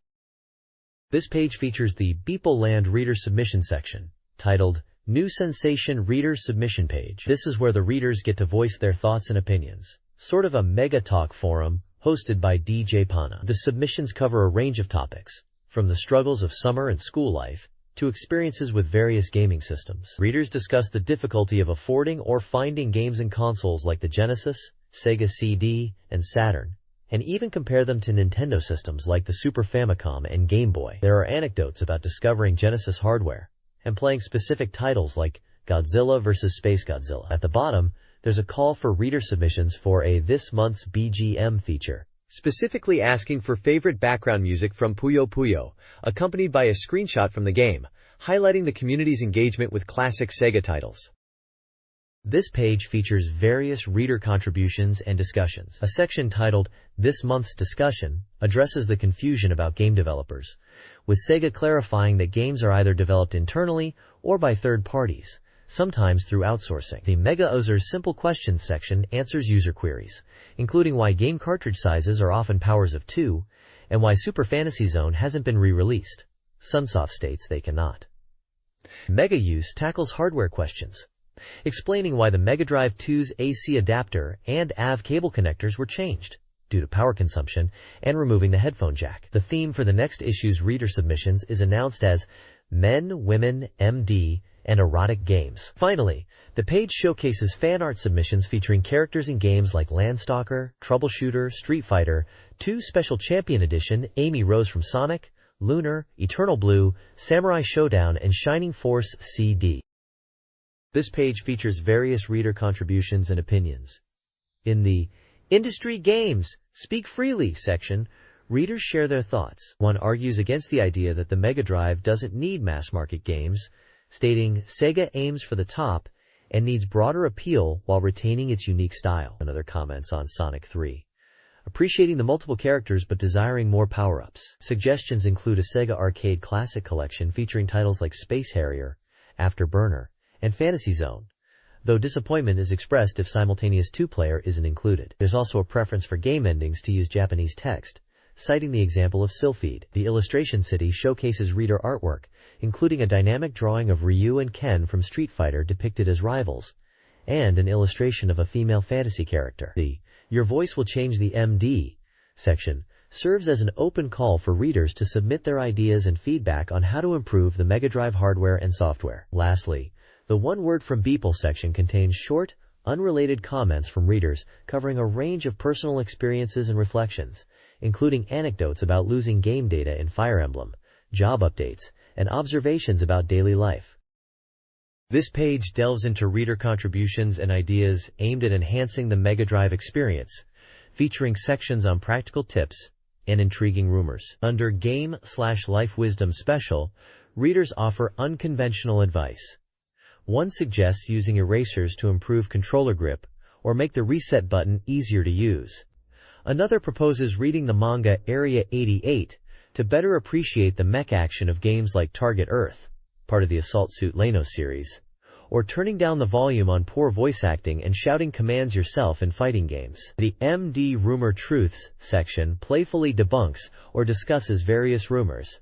It mentions speculation about a new treasure game, the reaction of Sega users to the name Ultra 64, the Nintendo 64, and humorous reasons for in-game phenomena, like a character's cape shaking in Shining Force 2 due to a spell-improving digestion, or a joke about a character looking like a dog in Contra. Hardcore. Finally, the Aim for the Game Utopia project G.O.B. explores ideas for game mechanics. This installment focuses on a psychic system, drawing inspiration from Onmyoto and 5 Elements philosophy. Concepts include spirit exchange for power-ups, summoning monsters from pictures, techniques for sealing or opening holes, channeling dragon energy, and even using skeletons to enhance abilities. The project seeks reader ideas for future themes, next focusing on in-game organizations, groups, and races. This page dives into various reader contributions and quirky game recommendations. It kicks off with a fetish-specific recommended software corner, this month focusing on fatty characters, highlighting the appealing chunkiness of figures like the Fat Man from Game Ground and pig-like enemies in Mad Puppy. Further in, a section is dedicated to game-related songs, featuring humorous lyrics for a tune celebrating Sonya Blade from the Mega Drive port of Mortal Kombat. Reader interaction features prominently with the Megadora Happy Maniasin section, showcasing fan art and comments. The Super Junk Present Corner asks for confidential secrets from readers for a chance to win a prize. A new confessional corner, The King's Ears Are Bad At, invites players to share their embarrassing moments or thoughts, perhaps referencing characters like Chun-Li from Street Fighter or Adam from Streets of Rage. An information panel covers a range of reader-submitted topics, including funny game incidents, rumors, gameplay tips, and illustrations. The page concludes with submission addresses and a list of recent software giveaway winners. This page is dedicated to answering reader questions and featuring fan contributions. It starts with a Q and a session where Sega addresses topics like the status of internal publications like Spec, explaining that current development work prevents its regular release, but they are working on a similar project. They also discuss the difficulty of obtaining older games on formats like Laserdisc or CD, due to limited reprints, and the challenges of the used market. There's a brief mention related to the Super 32X. The MD Masterpiece Theater section focuses on Sword of Sodan for the Mega Drive. Despite receiving feedback calling the game unforgiving, the reviewer expresses a personal fondness for it, acknowledging its control issues but praising its unique graphics, sound design, and world. He notes owning all Mega Drive games and rates Sodan a 6/10, considering it worth having for its distinctiveness, mentioning its origin as a Genesis release by EA, ported from the Amiga. The illustration section showcases fan art, including depictions of characters resembling Chaz from Phantasy Star IV and Asha from Monster World IV. Finally, a small note mentions the lack of space for the Doodle Corner this month, and shares a brief anecdote about playing Aero Management 2, a simulation game where they ran Sega Airlines and achieved profitability in certain areas, but ultimately reached a bad ending after 6 hours. This page features regular columns and reader interaction. Megumi Hayashibara's MegaDrive column discusses playing the Sega Saturn game True Story. Mansion of Hidden Souls, commenting on the unusual instructions for her character Cassie, and an upcoming Sega Saturn animation project. A brief personal update mentions losing her wallet, and a planned trip to Okinawa. The Sodan project highlights a high-score contest for King of Terror Sodan, confirming its link to Sword of Sodan from the previous page, with top scores reaching over 1 million points submitted via incredibly long video recordings. Fukazawa's Joy Club celebrates the first anniversary of the Joy TV program, encouraging listener participation through fax and a voice message service called the Enjoy Dial. Finally, there's a call for reader submissions for these columns and general feedback. This page features content related to compiles games and reader interaction. The major article announces the third installment of a super famous RPG series, Madu Monogatari, part of the Puyo Puyo universe, coming to Game Gear. The article reveals screenshots and discusses new features like the Carbuncle Hungry system and updated systems, mentioning characters like Arl and Carbuncle, with a planned November release. A character popularity contest held over 6 months announces the results. The top character is Schizo, followed by Arbuncle, Draco, Rulu, Satan, Carbuncle, Witch, and Suketo Dara. Voters for the top character will receive a prize. The Nokone Gallery section showcases reader-submitted illustrations featuring characters from the Madu Monogatari series and answers reader questions, including one about an item called Donba from Madu Monogatari 2i. Finally, a column titled Rumor Walker poses a playful question about whether Madu Monogatari 2i might be a shooting game, contrary to its RPG nature, and conducts a survey asking readers about their Game Center habits and favorite arcade games. Comic strips featuring a frog reading and characters with a car add some visual humor. This page features a large advertisement from a game store called Santa, specializing in Sega products. The main focus is a comprehensive list of games and hardware available for purchase. It highlights new releases for the Genesis, Mega Drive, and features various Sega consoles like the Wonder Mega 2, Genesis Chapter 2, Mega CD 2, and the portable Mega Jet, listing their prices. The store recommends Bare Knuckle, Streets of Rage, and Yu Yu Hakusho 2 as standout titles for the month.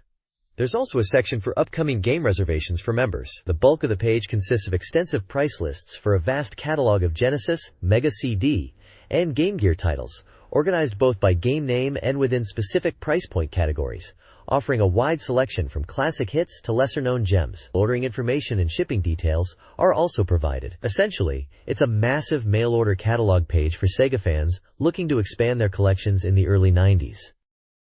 Bullseye's mail-order ad features a manga strip, a catalog of affordable Genesis, Mega CD, and Game Gear games and accessories. Highlights include specially selected super-featured items across price points and best selection recommendations like a harder Contra, a remastered Mega Man, and innovative Starblade. The ad also promotes accessories and recent releases like Rocket Knight Adventures 2 and Mortal Kombat 2, alongside price updates for various Sega consoles. Ordering, store location, and contact information are included. This page is a detailed feature on the Sega Mega Drive fighting game, Yu Yu Hakusho, Meikyu Toitsusen. It prominently displays key character artwork, including Yusuke, Kuwabara, Hiei, Kurama, and villains like younger Toguro and Raisin. The article hails the game as a groundbreaking fighting title for the Mega Drive, praising its intricate game balance, enjoyable system, and clear sound and voice work, all developed by the renowned Studio Treasure. A major highlight is the game's support for up to 4 players simultaneously using the Sega Tap. The feature breaks down the main game modes: Survival, Battle Royale, a 4-player free-for-all, Training, and Tournament, supporting both 1P and tag team formats with up to 8 characters. Screenshots showcase the gameplay action and mode selection screens. The text emphasizes that this is a great game to play regardless of being a fan of the series, and the magazine's writers expressed their enthusiasm, admitting they spent many hours playing, particularly highlighting the excitement of the 4-player mode.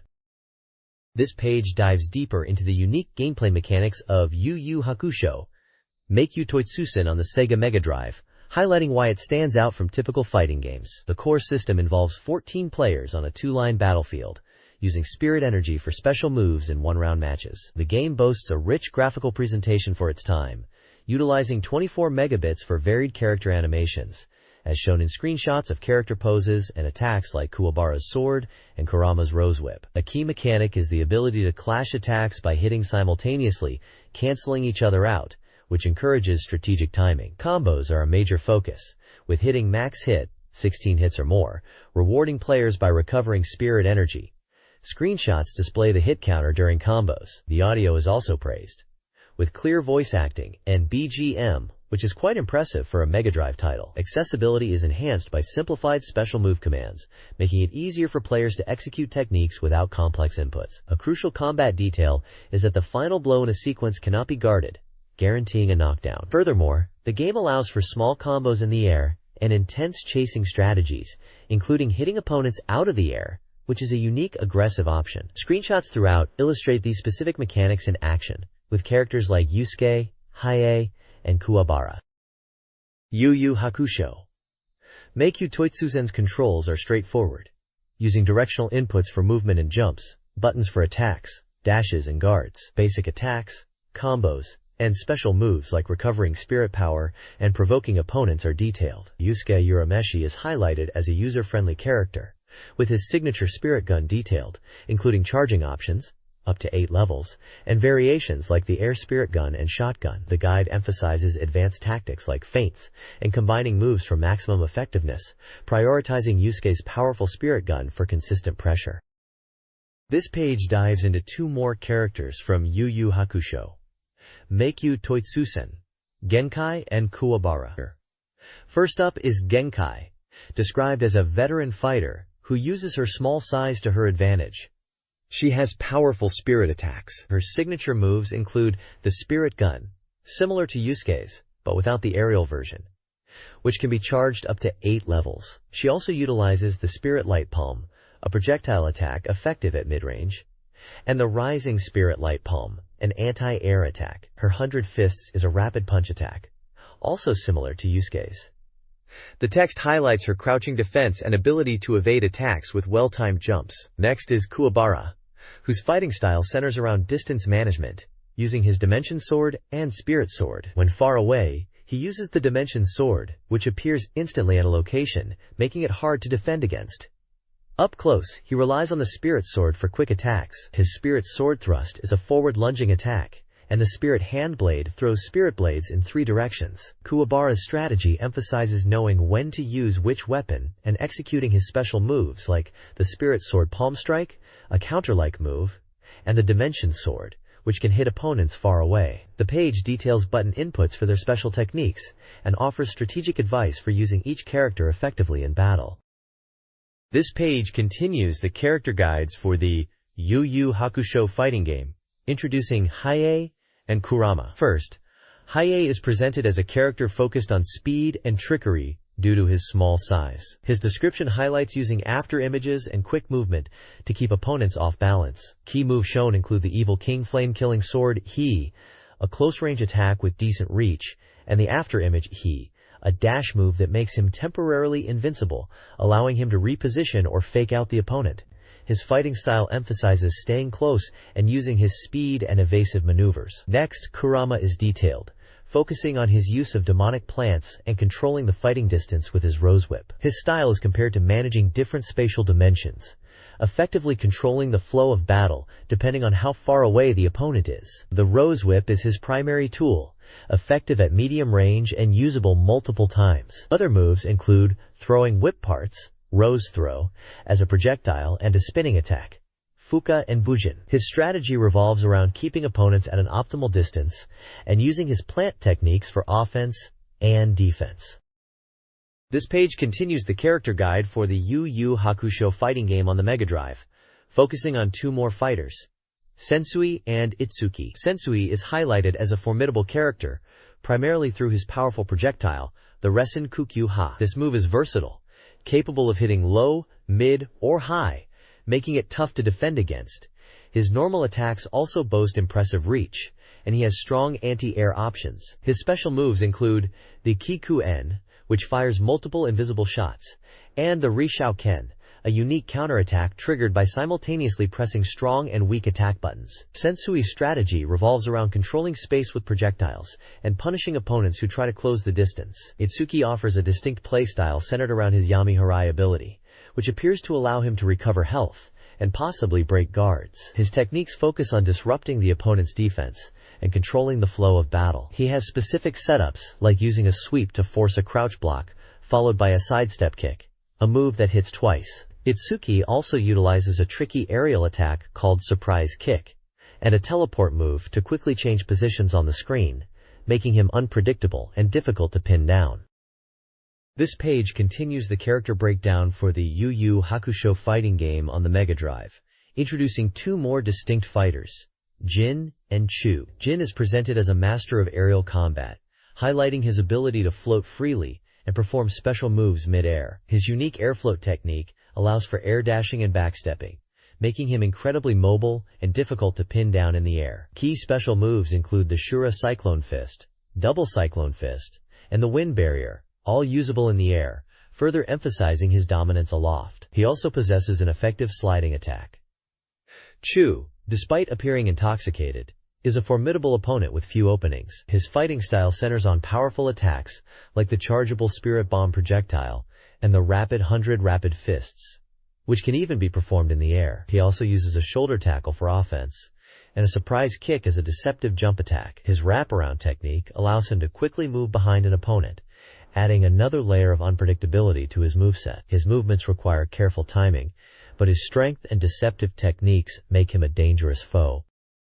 This page continues the dive into the Yu Yu Hakusho fighting game, this time profiling to Guro, younger brother. He's described as compact but incredibly strange, using bizarre techniques and emitting odd sounds like wee. His fighting style is aggressive and tricky, characterized by rapid movements and attacks that are difficult to counter. A key aspect is his transformation ability, which can even be done mid-air or after a jump. The page highlights several of his special moves, including the multi-directional tentacles, a surprise underground hand attack, a precise finger needle, a sword transformation allowing varied strikes, and a deceptive dummy technique where he leaves a copy and reappears elsewhere. Below the moves, a section discusses the existence of powerful hidden super special moves.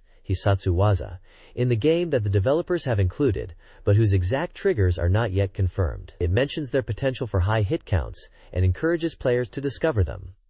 Finally, a column by Kafichi passionately endorses the game, urging readers to buy it. He praises its quality and replayability, noting how much fun he and his friends have had. He also emphasizes that the success of this game is crucial for developer Treasure's relationship with Sega hardware, hinting at future projects. He teases a surprising reveal related to the game in the next issue. This page showcases a range of RPG guidebooks and encyclopedias published by SoftBank. Dominating the left is the RPG Encyclopedia Reverse Index Monster Guide, featuring striking artwork of a dragon, while the right highlights the RPG Encyclopedia series. A new release, the Western edition of the Monster Guide, is prominently displayed, suggesting a deep dive into creatures from classic fantasy settings. The page also features the official Far Roads to Lord Replay RPG Session Guide. This book provides a comprehensive look at the domestic tabletop RPG, covering rules and the world of Yulsalam primarily through game replays, offering valuable insights for both game masters and players of F-Rose. Other titles in the series or related publications include books on the era of warriors and Shambara Hero Legend, catering to different RPG themes. These publications appear to be essential resources for enthusiasts of Japanese tabletop and fantasy role-playing games. This page is the fourth installment of a short series detailing Yu Suzuki's research trip to China for the development of Virtua Fighter 2, titled Yu Suzuki's China Coverage Report, The Road to Virtua Fighter 2. This section, authored by Ichise Uchida and supervised by Sega M2 R&D, focuses on the journey from Beijing to Luoyang and finally to Kangzhou, the birthplace of Baji Quan. The text describes the team's deep dive into the atmosphere of China, gaining insights for the game. A significant part details the meeting with Master Wu Lianzi, a renowned master of Baji Quan. The author recounts the master's personality, his teaching style, and the philosophical essence of Baji Quan. The rigorous training and demonstration by the master and his son are highlighted, emphasizing the power and practicality of the style, contrasting it with the more flowing movements of Shaolin Kung Fu observed previously. The page includes photos of Yu Suzuki at a historic location, Master Wu Lianzi, a sign for Kangzhou Station, and a small image showing figures that appear to be related to the game's development or character models, potentially hinting at the impact of this research on Virtua Fighter 2's character design and animation. The report conveys the intensity and importance of this research phase in bringing the martial arts realism to the game.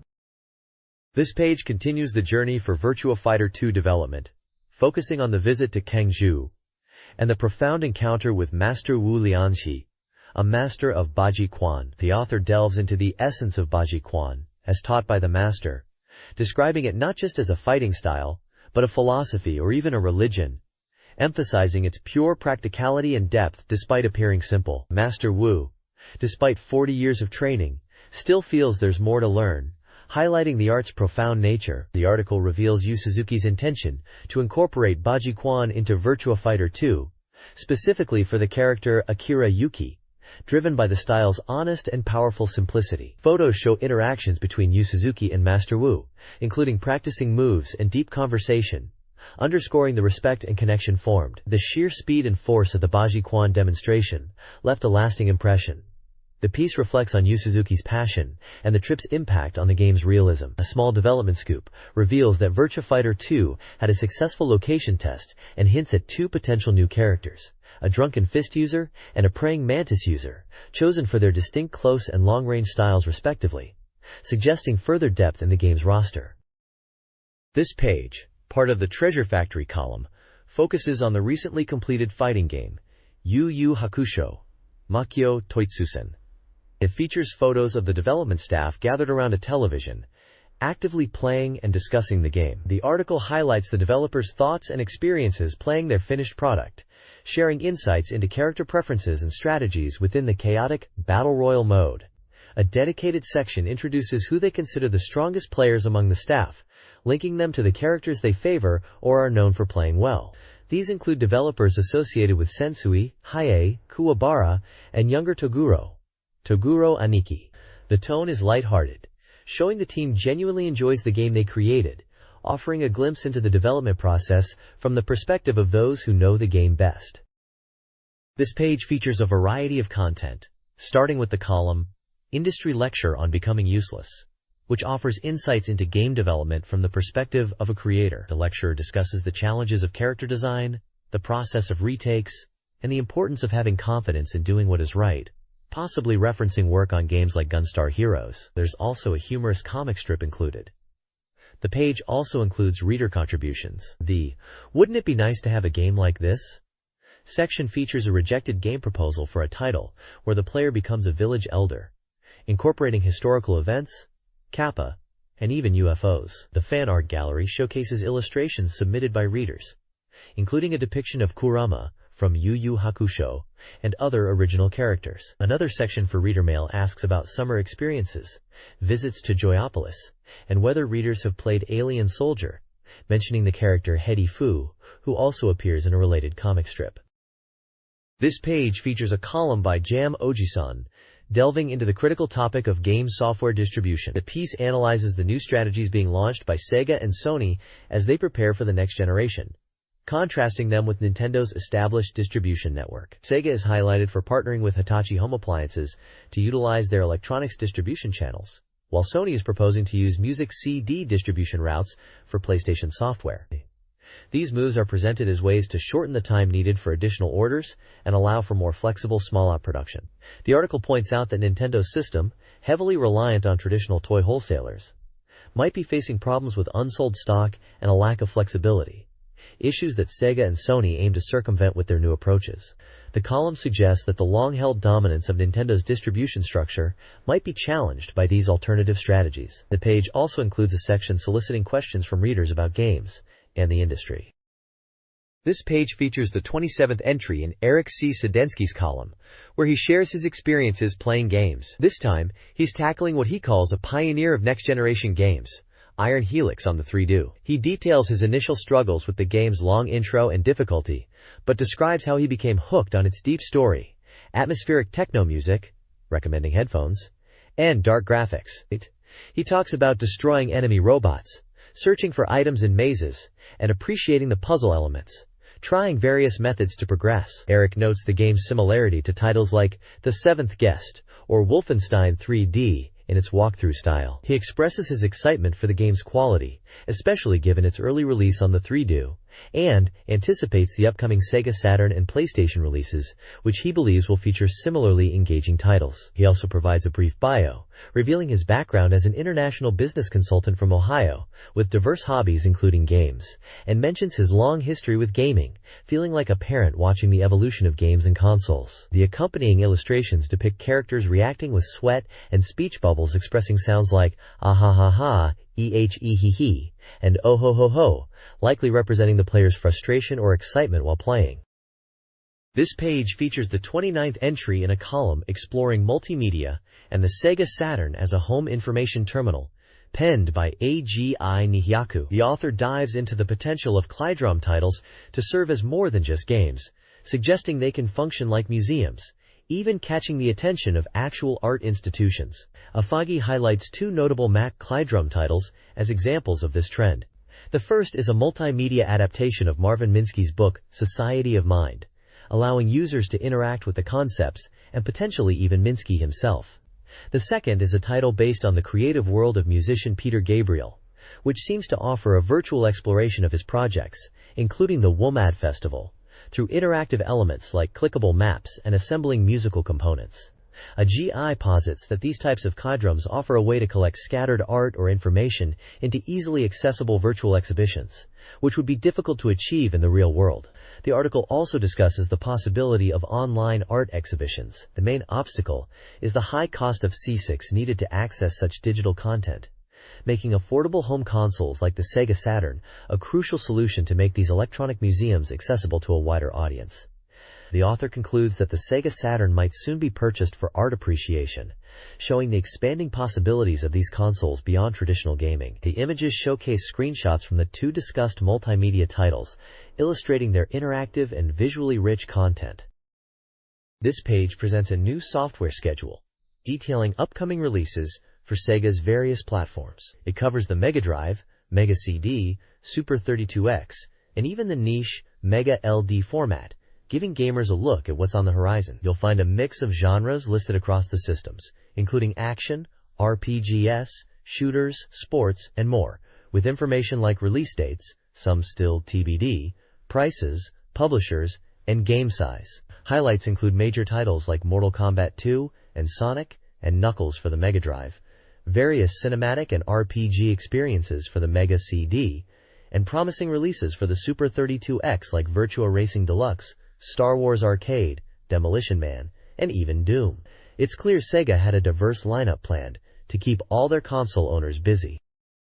This page focuses on the upcoming Sega Saturn console, presenting a detailed software schedule as the system's launch approaches. The magazine is finally ready to publish this list after discussions with Sega, giving gamers a look at what's planned for the first few months and beyond.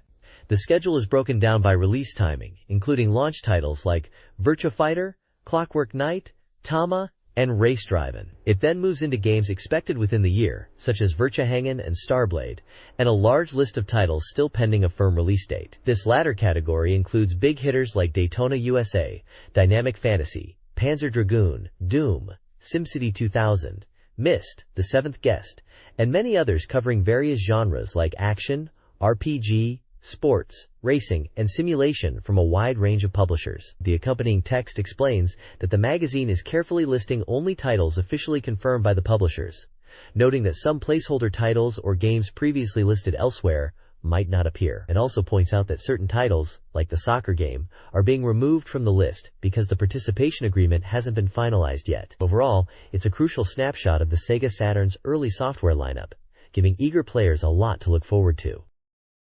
The next page presents a software schedule specifically for the Game Gear, showing upcoming titles along with their prices, genres, and other details. While the full list is there, the focus shifts to broader news and developer messages.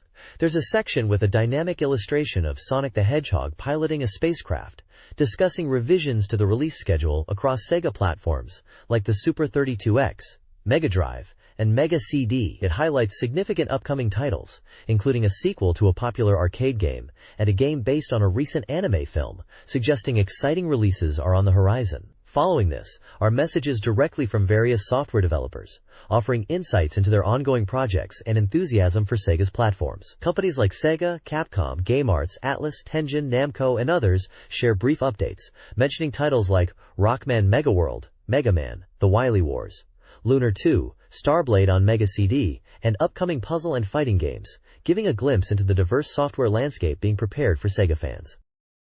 This page is a crucial reader questionnaire designed to gather feedback for the magazine.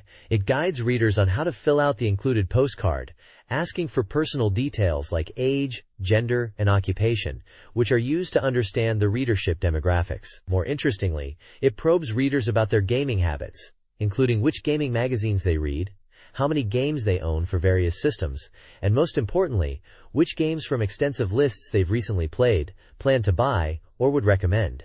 The list provided cover current articles in the magazine, a comprehensive range of hardware platforms available at the time, and substantial catalogs of Mega Drive and Sega Saturn software. These lists include many iconic and anticipated titles, such as Alien Soldier, Rystar, Lunar Eternal Blue, Doom, Virtua Fighter, and Panzer Dragoon, reflecting the vibrant software landscape. It even asks readers what games they'd like to see ported between the Mega Drive and Sega Saturn, giving developers direct insight into fan desires. Finally, the page includes a list of winners from the previous month's Reader Present giveaway.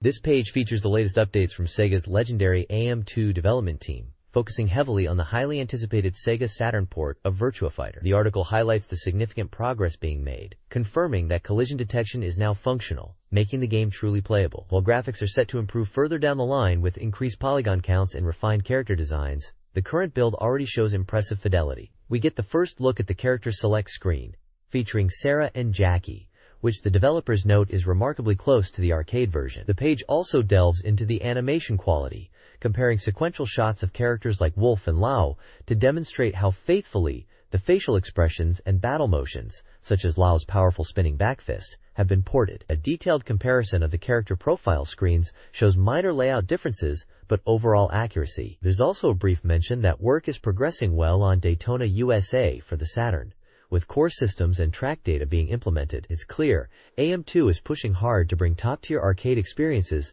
to the new Sega Saturn hardware. This page continues the in-depth look at the Sega Saturn version of Virtua Fighter from Sega's AM2 team. The big news here is the formal adoption of a high-resolution mode for the game, with the core development work nearing completion. The article explains that while the Saturn can achieve up to 640 by 480 resolution, they've settled on 640 by 224 for Virtua Fighter for better processing speed, still promising sharp visuals.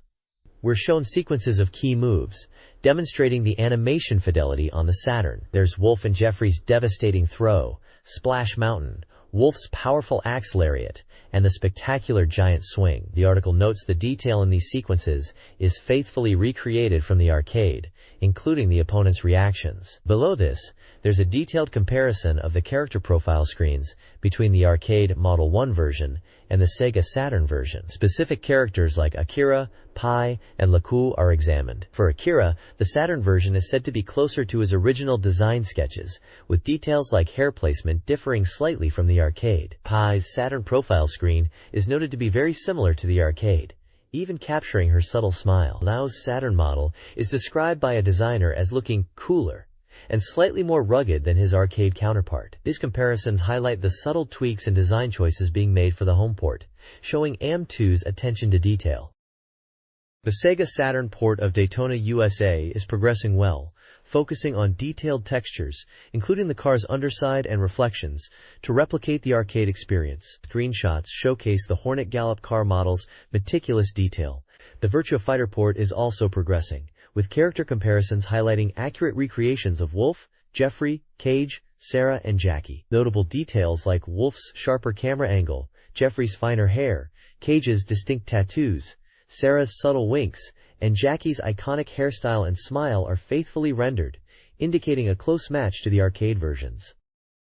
This page features a special interview with AM2 department manager Yu Suzuki regarding the next-generation console, the Sega Saturn, and Virtua Fighter 2. The interview covers the recent location test for Virtua Fighter 2, noting its high level of completion. Progress on the Sega Saturn port of Virtua Fighter is discussed, stating it is significantly improving and nearing completion, with a focus on the core gameplay mechanics and feel being prioritized over just visual spectacle. Suzuki mentions that the development of Virtua Fighter 2 is proceeding well, with the team working on adjustments and character tuning. The article includes CG renders of Virtua Fighter 2 characters in dynamic poses, showcasing character models and detailed environments, offering a glimpse of the visual fidelity expected from the game.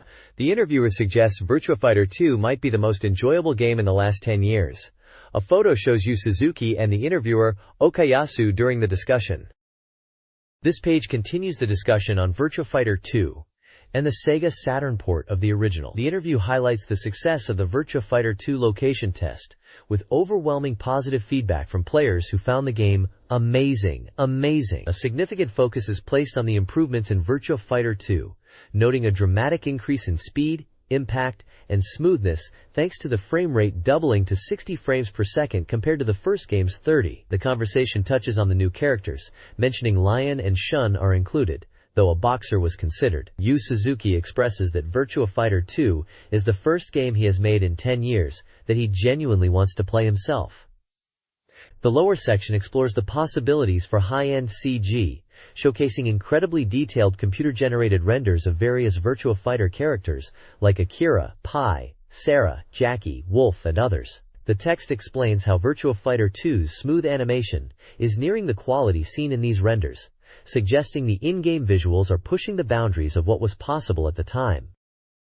AM2 is showcasing the near completion of Virtua Cop, with a demo at AOU on April 21st. New Virtua Fighter plush toys for Crane Games are announced, alongside hints of future figures. The article also features a retrospective on the Sega Mega Drive RPG Rent a Hero, revealing its AM2 origins and involvement of key Virtua Fighter personnel. Finally, a postcard submission contest invites fan feedback, especially regarding the Sega Saturn Virtua Fighter, and a chance to win a staff jacket.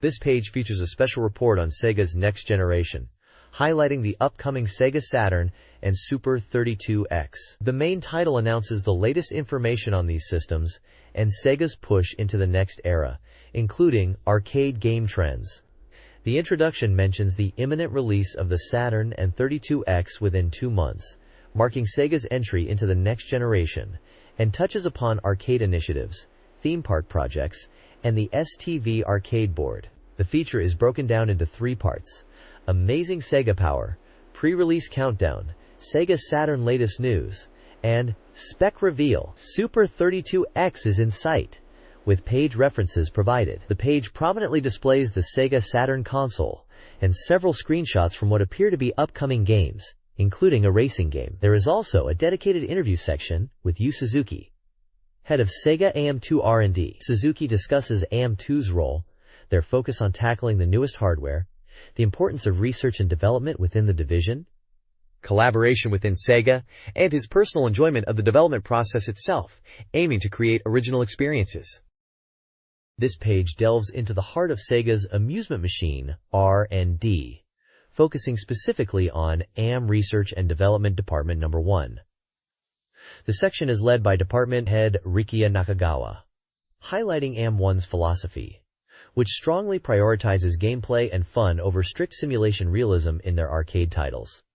AM1 is currently working on several projects, including major titles for the powerful Model 2 board, 34 games, and a significant number for the new STV board, 45 games, aiming to release STV titles at a rapid pace, potentially 1 per month. The page features a diagram illustrating the STV board's high performance relative to its cost, compared to earlier boards like System 32. The department's diverse portfolio is showcased with images of various arcade cabinets and screenshots. Representative works include their mega-hit puzzle games, Tetris and Columns, for which AM1 is particularly known, perhaps due to retaining original development staff.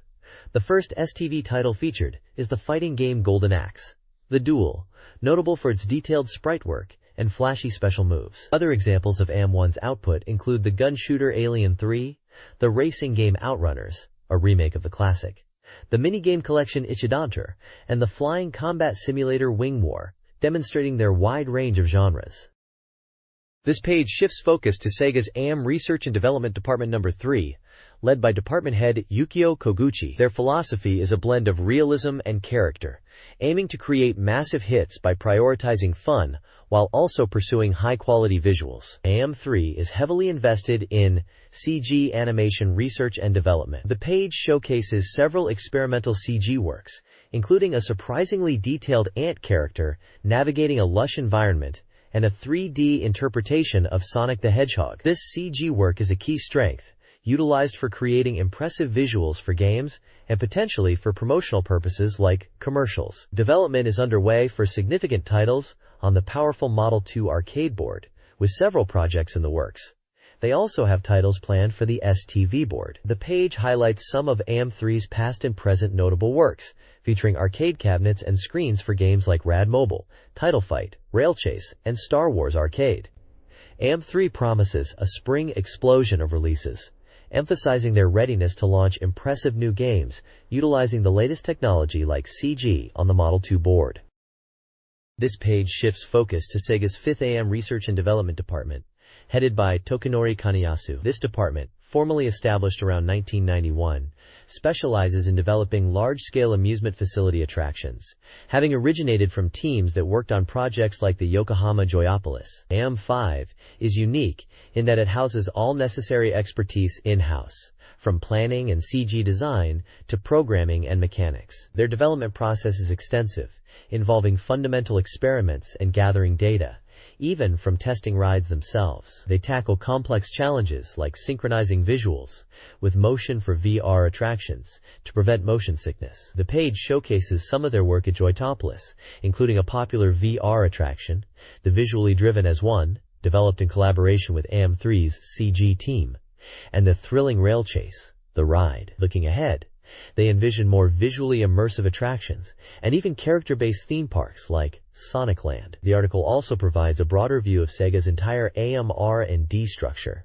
noting that there are 7 departments in total, each with a specific focus, including AM4 for cabinet design, AM6 for metal games, and AM7 for electronics. The combined power of these diverse AM teams, including AM5's expertise in creating engaging physical attractions, is seen as a significant asset for Sega's present and future endeavors, particularly in supporting platforms like the Sega Saturn. The reviewer highlights AM5's ability to deliver unique experiences not typically found in standard game centers. This page dives into the final preparations for the Sega Saturn launch, confirming the official body color decision and signaling the start of the countdown to release. The article highlights a planned big project, timed for mid-November, and features an interview with Sega Saturn product manager Hideki Okamura. Okamura discusses the progress towards the November launch, outlining a large-scale national promotion effort that includes events, TV commercials, magazine features, and in-store promotions. He provides an update on software development, confirming 3 launch titles are decided, with around 15 expected to be available by year-end, requiring some genre adjustments. A significant focus is placed on expanding distribution channels. Sega is actively strengthening sales routes beyond traditional game stores, partnering with companies like Hitachi Kaiden, appliance stores, and Toshiba Emi, using their music CD network, to sell the Saturn hardware and software in new locations like large CD shops and appliance retailers. This strategic move aims to make the Saturn visible to a broader audience, benefiting both distributors and users with increased reach and easier access. The page emphasizes the Saturn's potential as both a powerful game machine and a multimedia device.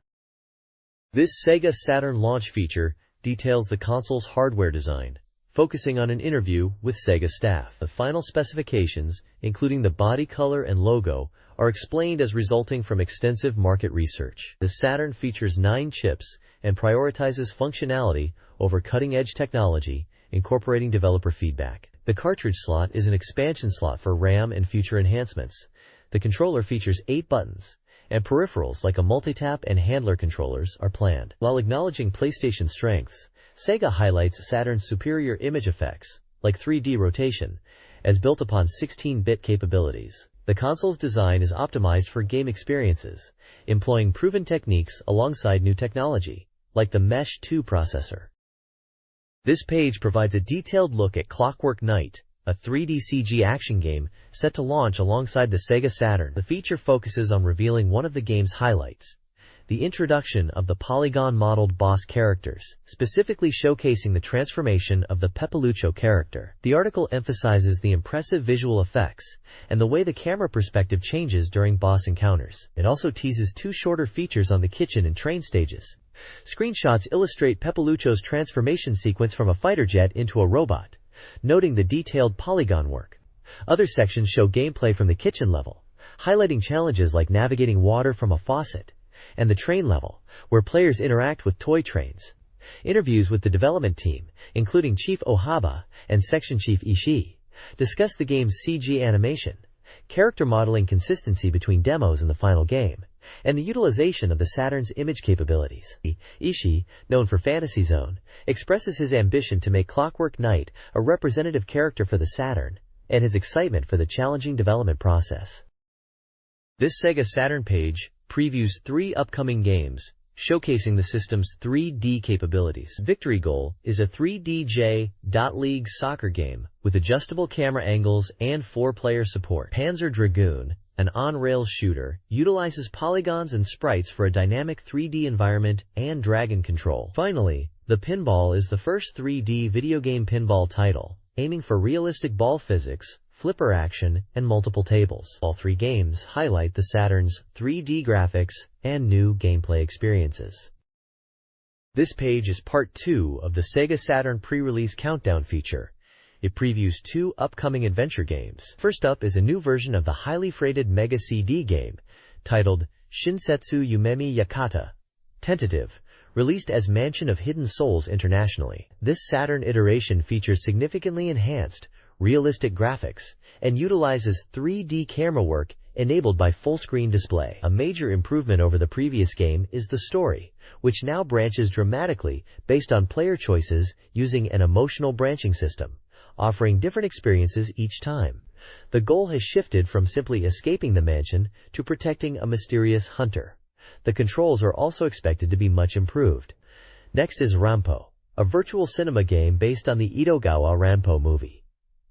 Unlike the fantastical Yumemi Yakata, Rampo is set in a realistic world. It uses live-action actors from the film for characters, and combines them with vibrant CG backgrounds. The game has an original story but incorporates elements from Rampo's famous works into sub-scenarios, letting players explore a theme park-like version of his world. Gameplay involves exploring from a first-person perspective, and all dialogue is fully voiced with no text windows, aiming for an immersive, interactive experience. Both games focus on delivering deep stories and utilizing the Saturn's capabilities for enhanced visuals and gameplay branching. This page continues the Sega Saturn pre-release countdown, featuring 2 upcoming games. First is Gale Racer, a significantly enhanced port of the arcade system.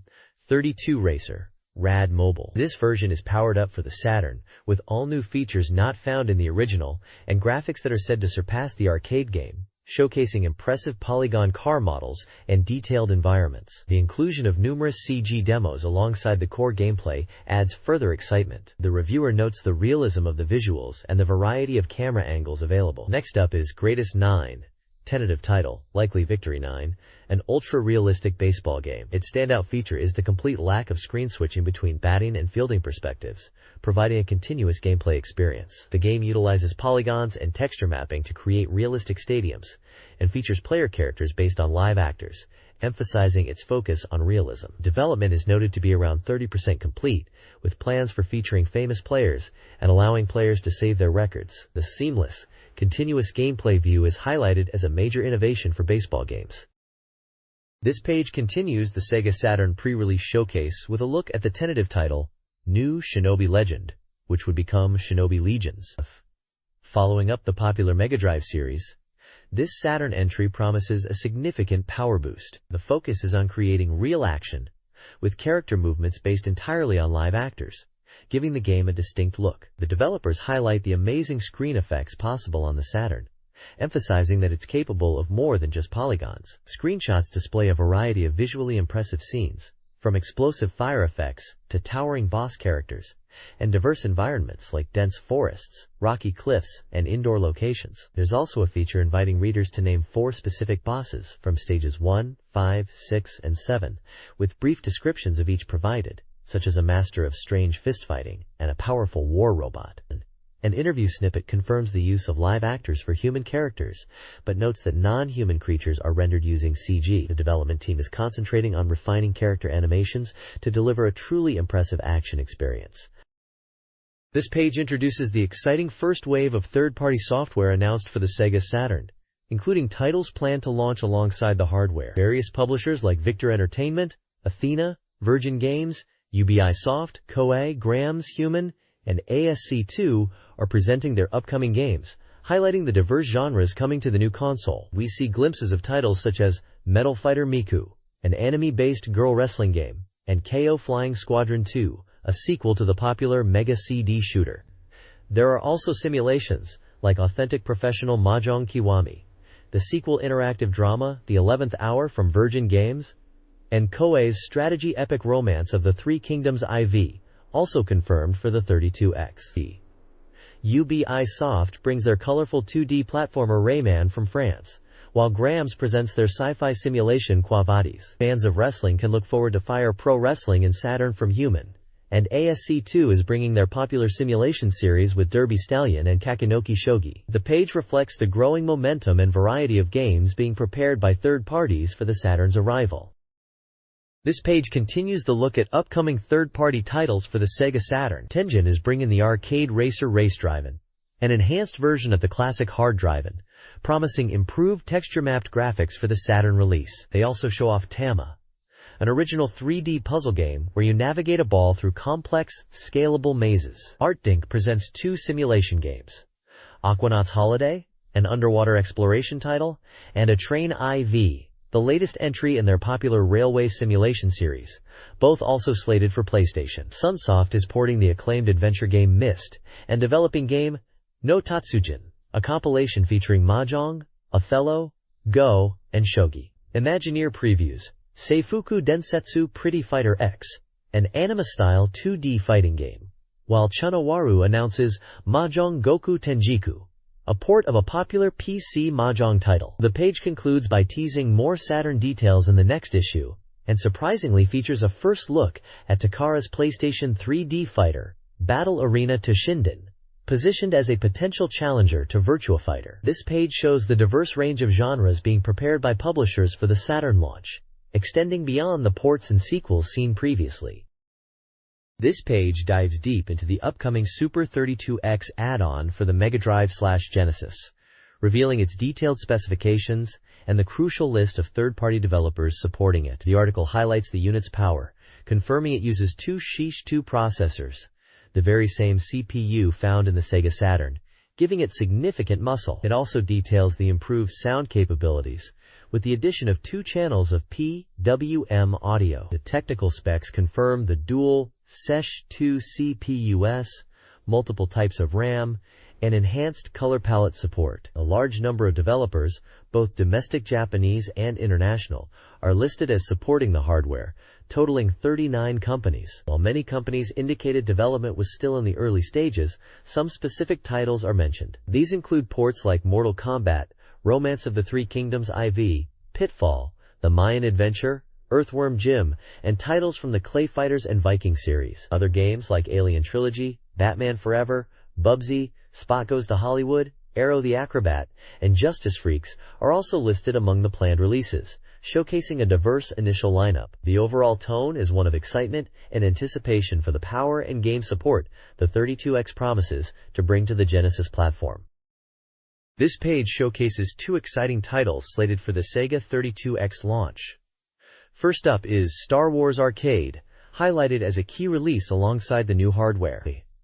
This is a port of the latest Polygon arcade shooter, utilizing polygon data directly converted from the arcade's Model 1 board, enhanced with some 32X-specific textures. Players take the role of a rebel X-Wing pilot, aiming to destroy the Death Star in a game that truly captures the feel of the movies. A major feature is the cooperative 2-player mode, where one player pilots and the other handles the gunner. You can switch between cockpit and third-person viewpoints, and the game even features substantial demos with characters like Darth Vader, Rebel leaders, Obi-Wan, and Yoda. Below that, we see Golf Magazine presents 36 Great Holes starring Fred Couples, confirming that standard sports genres are also in development for the 32X. This seems to be a realistic golf simulation, where players can choose from 60 characters and customize their appearance. The standout feature is the extensive use of digitized real-world images for the courses and sky, aiming for an immersive, sensory golf experience. The game boasts realistic character depictions and robust save features, including saving not just player data, but also computer opponent data, and best scores for each hole.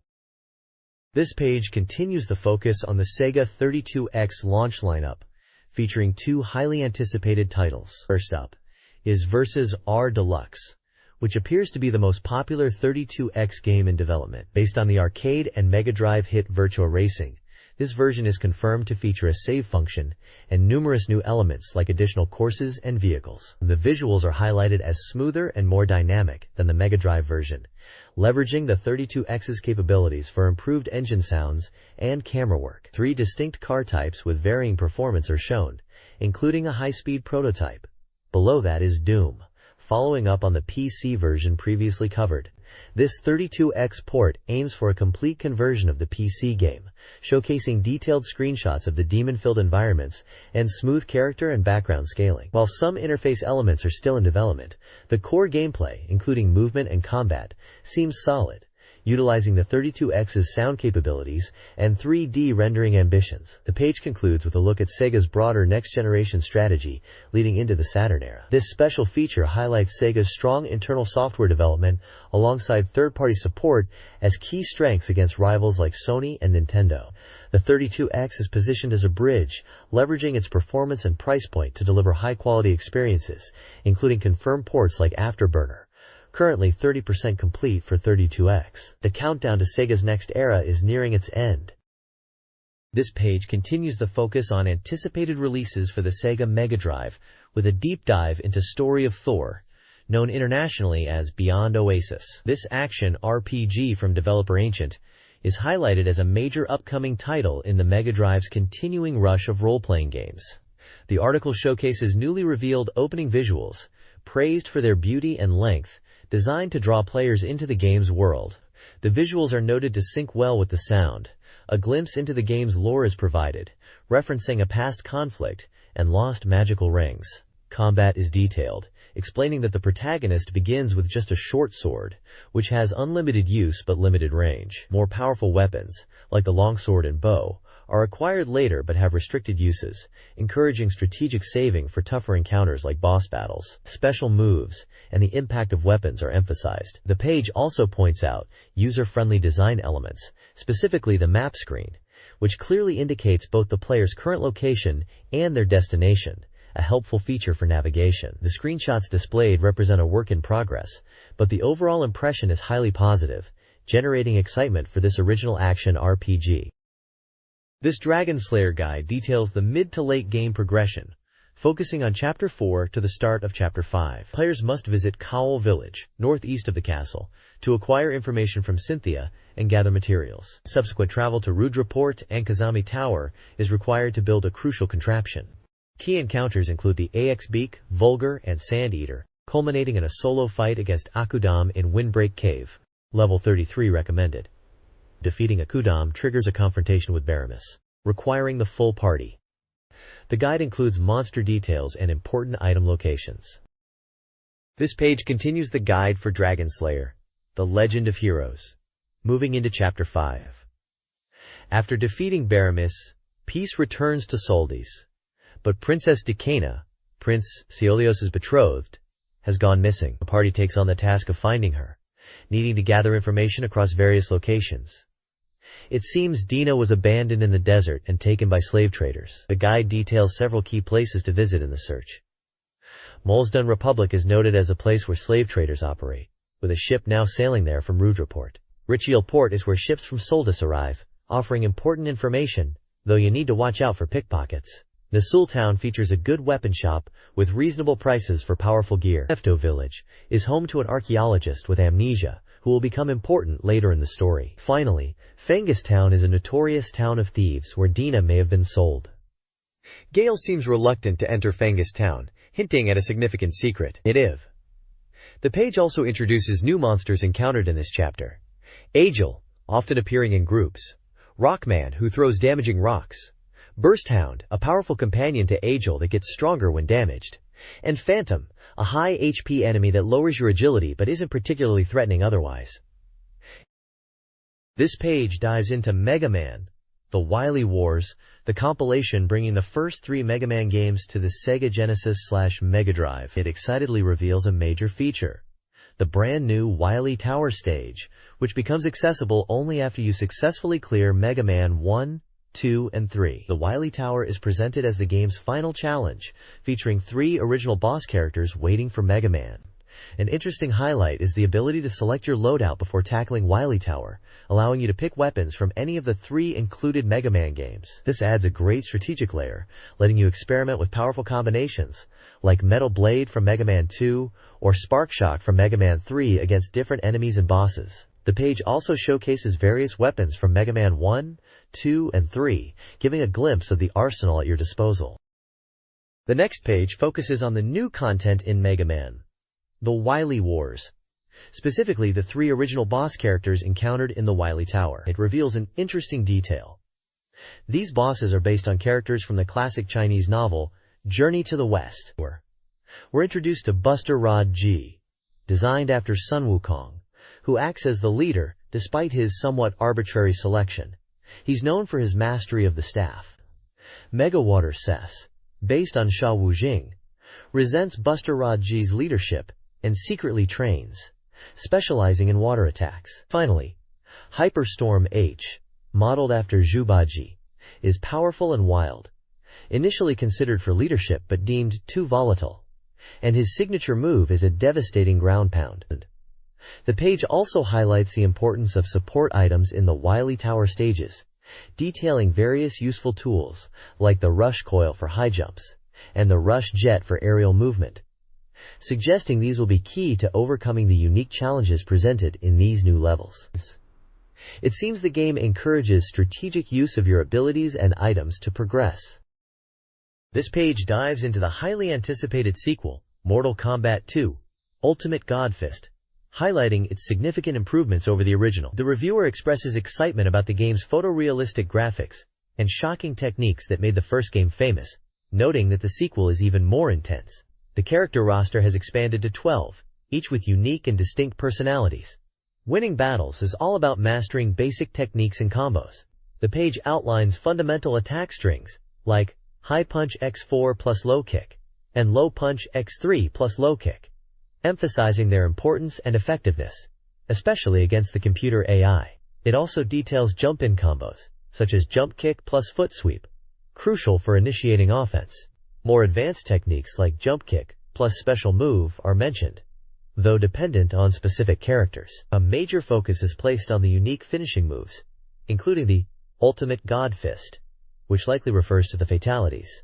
It's noted that each character has 2 of these shocking finishers. The page also touches upon alternative endings to fights that temper the constant aggression, such as friendship and babality, showing characters like Shang Tsung doing a friendship and Sub-Zero performing a babality. The reviewer finds these alternative finishes amusing and suggests they add variety. Overall, the page conveys immense enthusiasm for Mortal Kombat 2's arrival. This page continues the deep dive into Mortal Kombat 2, focusing on specific characters and their techniques. It profiles 4 fighters: Liu Kang, Kung Lao, Johnny Cage, and Reptile. For each, it presents their portrait, a brief description, their special move inputs with accompanying screenshots, and a small section detailing a sample combo. Liu Kang is described as a well-rounded character, easy to use now that projectile moves are common among the cast. His signature fireball, flying kick, and bicycle kick are shown, along with a simple jump kick combo. Kung Lao, a new addition to the roster, is highlighted for his offensive capabilities, particularly his hat toss, dive kick, and the spiral uppercut defensive move. The text mentions his hat toss can change direction, and the dive kick is effective as a surprise attack. Johnny Cage, the action star, is noted for having changed moves but remaining powerful. His force balls, high and low, shadow kick, and the famous split punch are featured. The description emphasizes the effectiveness of his low projectile and the invincibility frames on his rising uppercut, likely the Diamond Crusher. Finally, Reptile, previously hidden, makes his full appearance. His acid spit, force ball, and the invisibility move are detailed. The text notes his moves can be tricky to land but are devastating. It also highlights the effectiveness of combining his invisibility with a slide attack for surprise hits. The combo sections provide practical examples of how to string these moves together. Please provide the text you would like me to summarize.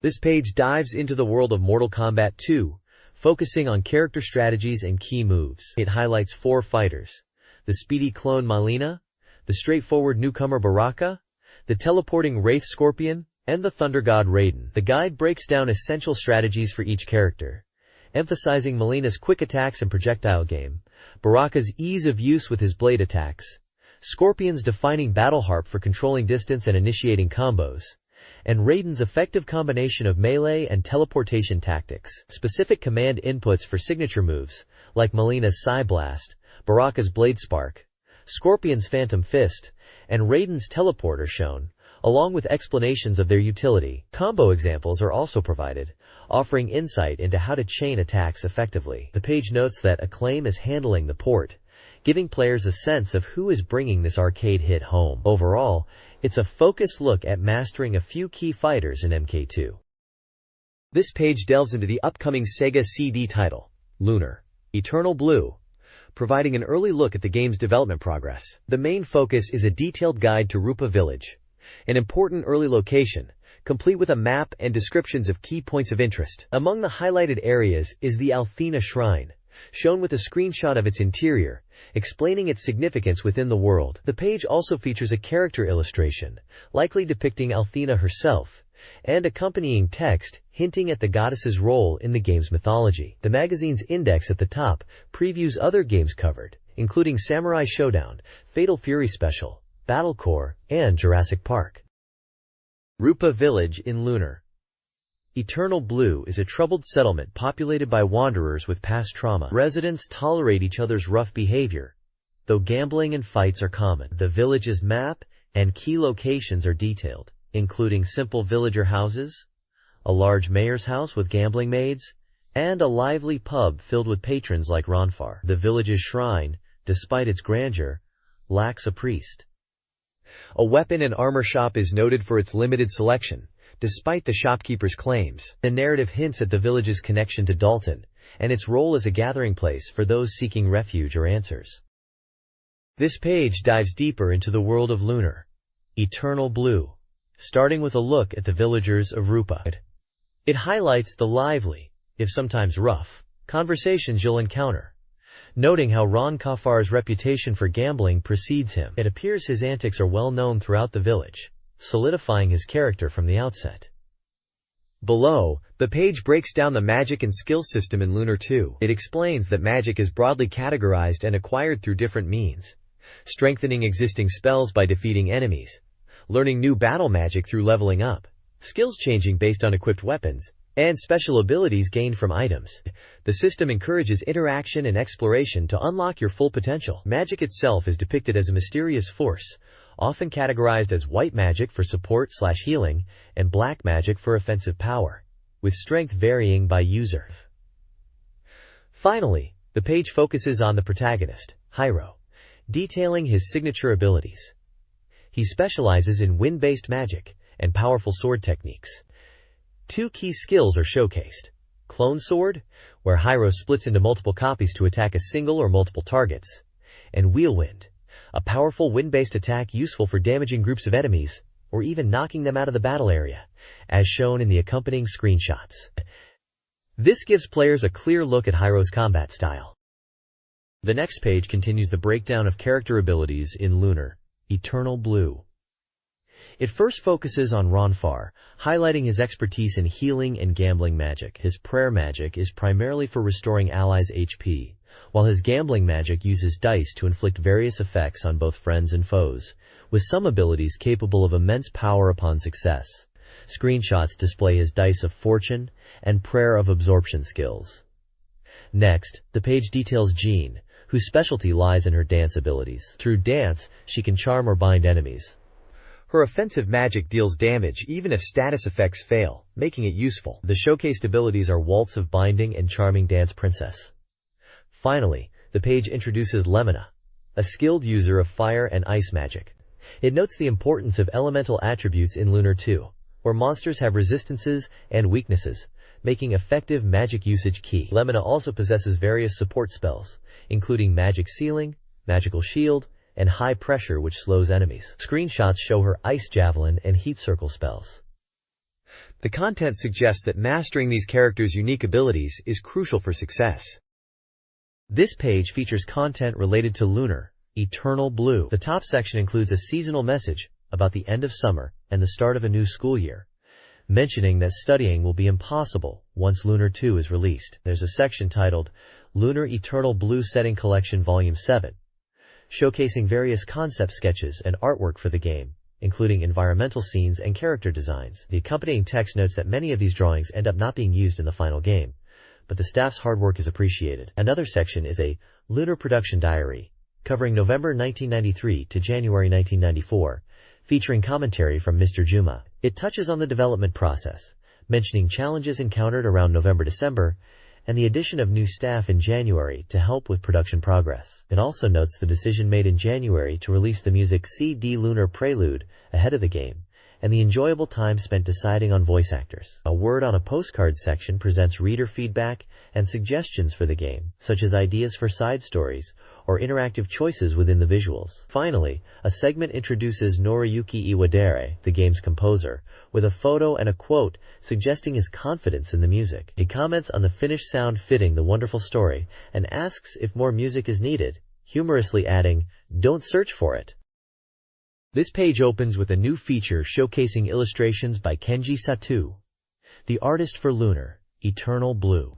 The first volume features previously unpublished artwork, including Life with Magic, depicting a town where magic is used, and Seal of the White Dragon, hinting at the game's lore. Producer Mr. Juma provides his monthly monologue, discussing his successful diet, exercise routine, and recording vocal songs for Lucia and Hyro from the Lunar series. A section highlights fan-submitted illustrations for Lunar, Eternal Blue, featuring 2 pieces that capture the community's interpretations of the characters. The page also welcomes fan-created doujinshi, fanbooks, showcasing one submitted publication about games in general, encouraging readers to send in their own works. President Miyagi gives an update on the game's development, mentioning challenges with data size exceeding CD capacity and the shift to PCM audio, while highlighting the game's deep story.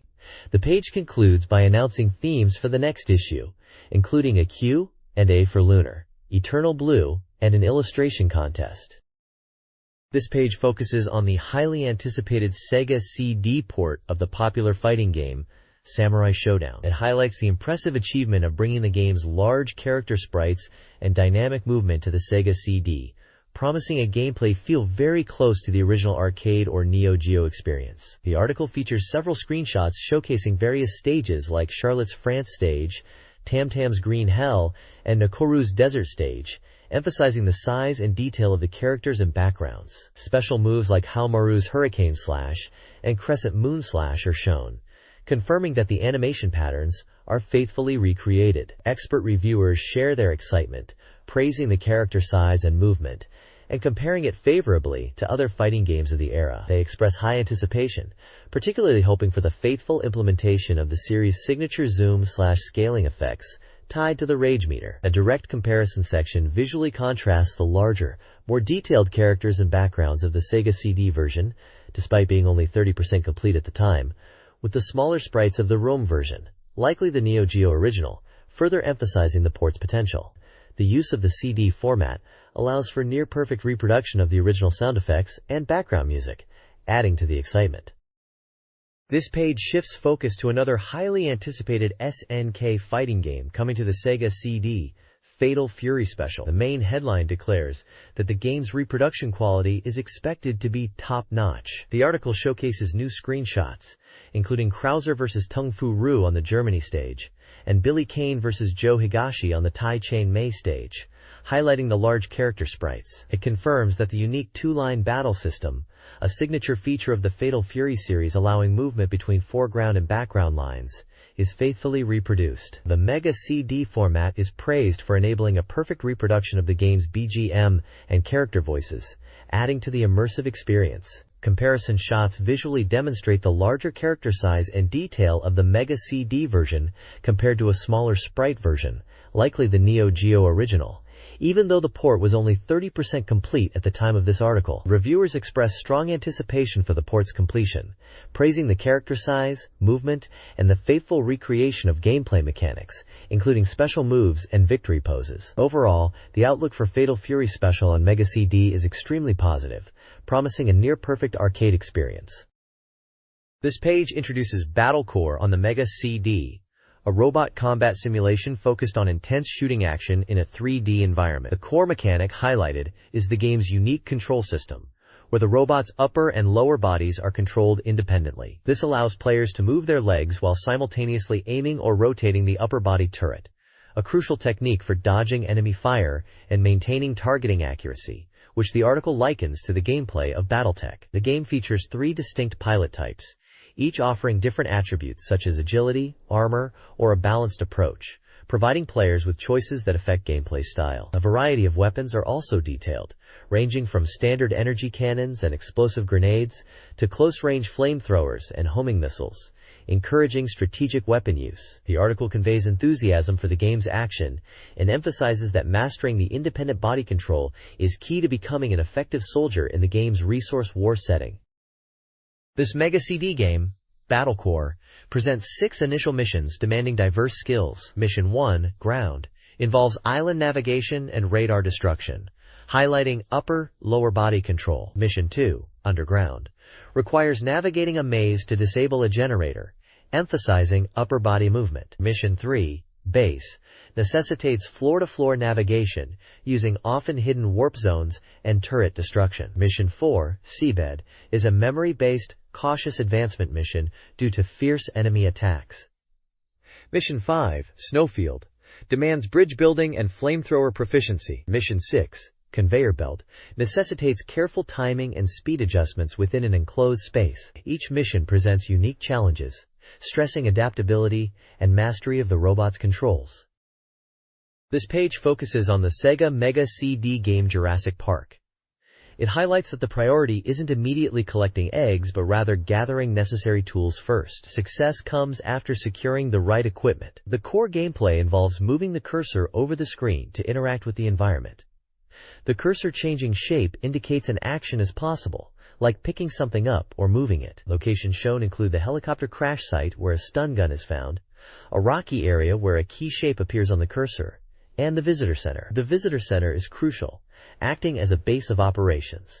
It contains tools, communication systems for receiving messages, and the save function. Managing your health is also important, and medical kits restore vitality. The page details the egg incubator within the visitor center, explaining that collected eggs need to be placed there within a time limit, about 2 hours, to prevent them from dying. Activating the incubator requires a card key.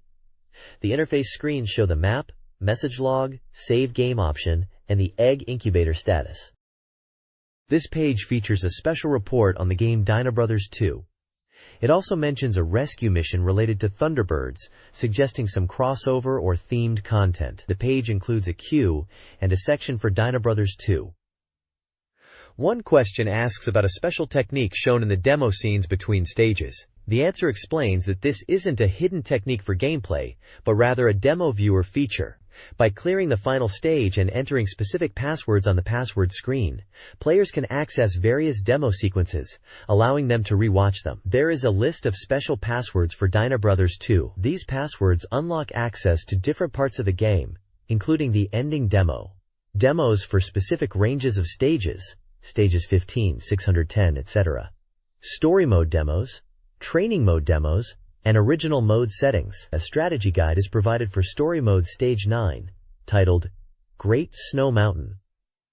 The guide highlights the difficulty of expanding due to heavy snow. The recommended strategy involves using the sunlight item early to melt the snow, strategically managing herbivores and carnivores, and utilizing the environment like the volcano to defeat enemies. A screenshot of stage 9 is shown. Finally, there's a small section titled Communication from Thunderbird's Headquarters, which appears to be an update or message related to the magazine's features or contests, referencing listener questions and potentially a prize giveaway.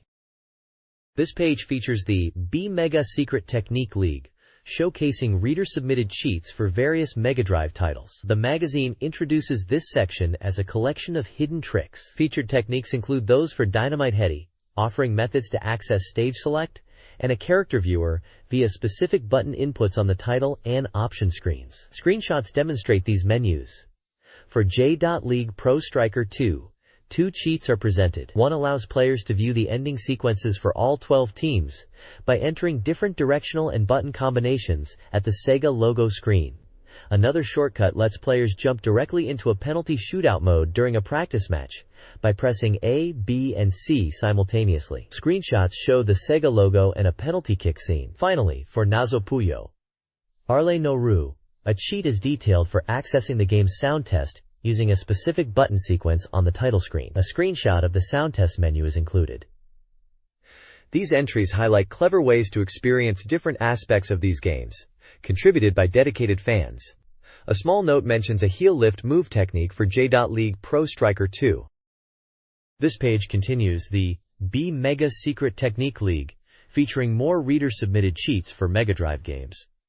First up is Langrisser 2. You can access a hidden scenario called the Muscle Shrine by moving Elwyn to a specific spot on the map in Scenario 12 after clearing the main story. There's also a way to summon a powerful character known as Aniki, Big Brother. This involves promoting a character to the Hidden Summoner class, leveling them up, and equipping a specific item. Next, for Shining Force CD, the page reveals cheats accessible after completing the game. By holding Start and a title screen, while highlighting Begin from the Start, you can access options like Name Change Mode, and even Enemy Character Control Mode, offering new ways to play. Finally, for Sonic the Hedgehog 3, you can unlock Stage Select and Sound Test menus. This is done by quickly inputting a specific directional sequence, up, up, down, down, up, up, up, up, at the Sega logo screen just before Sonic appears. A distinct sound confirms successful input. However, the notes mention that some zones might not be playable through this method. This page focuses on the Pioneer Laseractive platform, specifically highlighting upcoming and recently released software. The main feature is on Don Quixote, an RPG from Premier International, planned for November. It's described as not a typical role-playing game, but a full-fledged RPG using LD, with striking anime visuals contributed by artists known for their work on Lupin III. The game features exploration of 3D maze-like maps, command battles with animated enemies, and advances the story through full-screen anime cutscenes triggered by clearing events. While the core system is standard RPG, the presentation is cinematic and unique, incorporating elements like photo-based backgrounds for Spanish scenery. There's also a pre-release review of Melon Brain, an edutainment title about dolphins. Despite suffering delays, the reviewer gives a positive take, finding it impressive and enjoyable, particularly for its ability to spark imagination and emotion related to dolphins, rather than just providing academic data. The visuals for the dolphin section are described as simple but calming. This page continues the focus on Laseractive software, showcasing a variety of upcoming and recent releases. First up is Back to the Edo, an adventure quiz game from TBS. This title stands out by using plenty of moving video and sound, focusing on challenging quizzes about the Edo period, rather than typical bonus games. Questions are posed by historical figures, the Edo 5, adding character to the proceedings. Screenshots show the quiz interface alongside period drama-style visuals. Next is the Bisho collection featuring idol Minayo Watanabe. This adapts her photo book into a Laseractive title, offering high-quality visuals and interactive elements.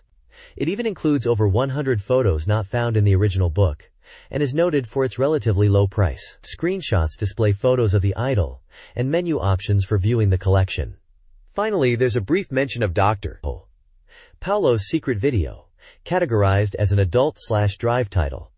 This software features video content accessed by playing a psychological game suggested by Dr. Paulo himself, who appears in a photo on the page. Screenshots suggest suggestive content. This page shifts focus to the Sega Game Gear, featuring a selection of its upcoming titles. It opens with a date, October 8, 1994, and lists various games including Mortal Kombat 2, Ultimate Shinobu, 2 Judgment Day, and sports titles. A prominent article reviews Yu Yu Hakusho 2, Geki 2, Nana Q no Tatakai. While acknowledging the first Game Gear title in the series wasn't outstanding, this sequel improves significantly as a front-view fighting action game. The core gameplay relies simply on button timing, yet the review notes it's quite playable. 7 characters are selectable, with 5 key warriors like Yusuke, Kuwabara, Kurama, Hiei, and Toguro highlighted. The battle animations are described as satisfying for fans, with game balance adjusted to allow for full power attacks when timed correctly. Screenshots show the character select screen and in-game combat. Another featured game is Legend of the Sword Yaiba, a side-scrolling action title based on the popular manga. Structured across 4 rounds, the game follows Yaiba's quest to obtain the Thunder God's sword and confront Onimaru's forces. The review praises its faithfulness to the original story. Action scenes, which could be repetitive, are broken up by subgames and visual sequences to keep players engaged. The game's mechanic involves collecting 7 orbs and equipping them to the Thunder God's sword, which unlocks special attacks. Screenshots illustrate the side-scrolling gameplay, a minigame, and the system for attaching orbs to the sword, showcasing various elemental effects like water, thunder, earth, and a powerful great orb. This page highlights several Sega Game Gear titles. Pro Yaku G League 94 boasts updated data, real players, and improved graphics with a wide perspective view. Mortal Kombat 2 is a high-quality port with realistic visuals, though fewer characters. The Incredible Crash Dummies involves various minigames, including a challenging skiing race. 2. Judgment Day is a side-scrolling action game adapting the movie's plot. Dunk Kids focuses on timing-based dunk shots. Sega's renewed commitment to the Game Gear is noted, with upcoming titles including Moldrian, an RPG, TV Auto Tuner, Majin Monogatari 2i, Fred and Jeff Golf, and Gunstar Heroes.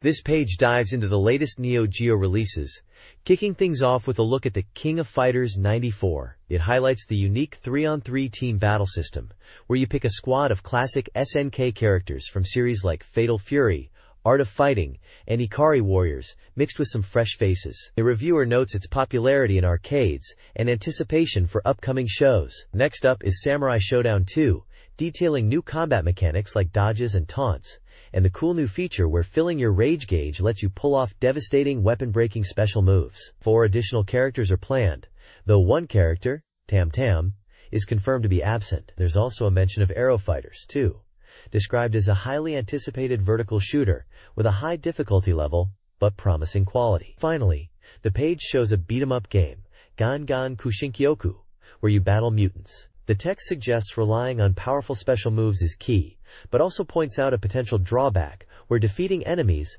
might not feel as rewarding. The page features screenshots of these games and highlights the variety coming to the Neo Geo. This page is the Reader Present section, offering a variety of prizes to lucky winners. The top prizes include the chance to win your choice of Mega Drive software, pictured with snippets of intense action from games like the frantic platformer Gunstar Heroes, and a realistic baseball sim like World Series Baseball. You could also win your choice of Game Gear software. Other items up for grabs include cool merchandise like original towels and day packs featuring the iconic logo from Super Street Fighter II, perfect for fans of the legendary fighting series. There's also a t-shirt design related to Compile's addictive puzzle game, Puyo Puyo. For those who appreciate the previous page's focus on SNK and Neo Geo, there's an exclusive Team Shinsuke SNK t-shirt celebrating their efforts in endurance racing. Finally, a telephone card featuring the artist Lou is available. The page provides details on how to apply using the magazine's postcard and mentions the application deadline. It also lists the magazine's staff, covering roles from editors to layout artists, and notes that the next issue is scheduled for release on October 8th. A telephone number is provided for questions specifically about the magazine's content, but don't call looking for game hints. This page features a splashy advertisement for Mega Man, The Wily Wars, known as Rockman Mega World in Japan, announcing its debut on the Sega Mega Drive. The vibrant artwork showcases Mega Man front and center, surrounded by iconic characters like Dr. Wily, Proto Man, and Rush, alongside various robot masters from the first 3 Mega Man titles. The ad highlights the game's arrival on the Mega Drive, combining the experiences of Mega Man 1, 2, and 3, with added original elements specifically for this release. It mentions impressive graphics and presentation, a new Wily Tower mode with unique boss fights, and a save function thanks to battery backup. The text emphasizes the game's escalating fun and challenges the player, asking if they can stand up to the exhilarating action. Screenshots from the game show stages from the included titles. The game is scheduled for release in October, with a price of 8,500 yen, excluding tax. Capcom is listed as the publisher. This page is an ominous advertisement for Mega Man, The Wily Wars, featuring Dr. Wily challenging players directly. He questions if anyone can reach his mysterious stage, stating that only those who have cleared the first 3 Mega Man games can do so. He emphasizes that this unique experience can only be had on the Mega Drive, boasting that he will thoroughly examine the skill of whoever manages to overcome his trials and appear before him. The page serves as a direct challenge from the main antagonist, building hype for the game's exclusive content. This page features information on 2 Yu Yu Hakusho games for Sega platforms. The first is Yu Yu Hakusho Makyo Toitsusen for the Mega Drive, an action game scheduled for release on September 30th. Priced at 8,800 yen. This highly shredded fighting game by Treasure supports up to 4 players simultaneously using the Sega Tap. It includes familiar characters like Yusuke and Kuwabara, plus new ones like Sensui and Tree, promising chaotic and fun battles with various character combinations. Screenshots show the unique 4-player setup. Also highlighted is Yu Yu Hakusho 2 Gekitu Nana Kyo no Tatakai for the Game Gear, releasing the same day for 3,800 yen. This is a 1vs1 fighting game presented from a front-view perspective, emphasizing strategic use of attacks, defense, special moves, and spiritual power to enjoy intense battles. Characters like Kurama and Haye are featured. The page also briefly mentions the compact Mega Drive 2 console and a Game Gear bundle featuring J.League GG Pro Striker 94.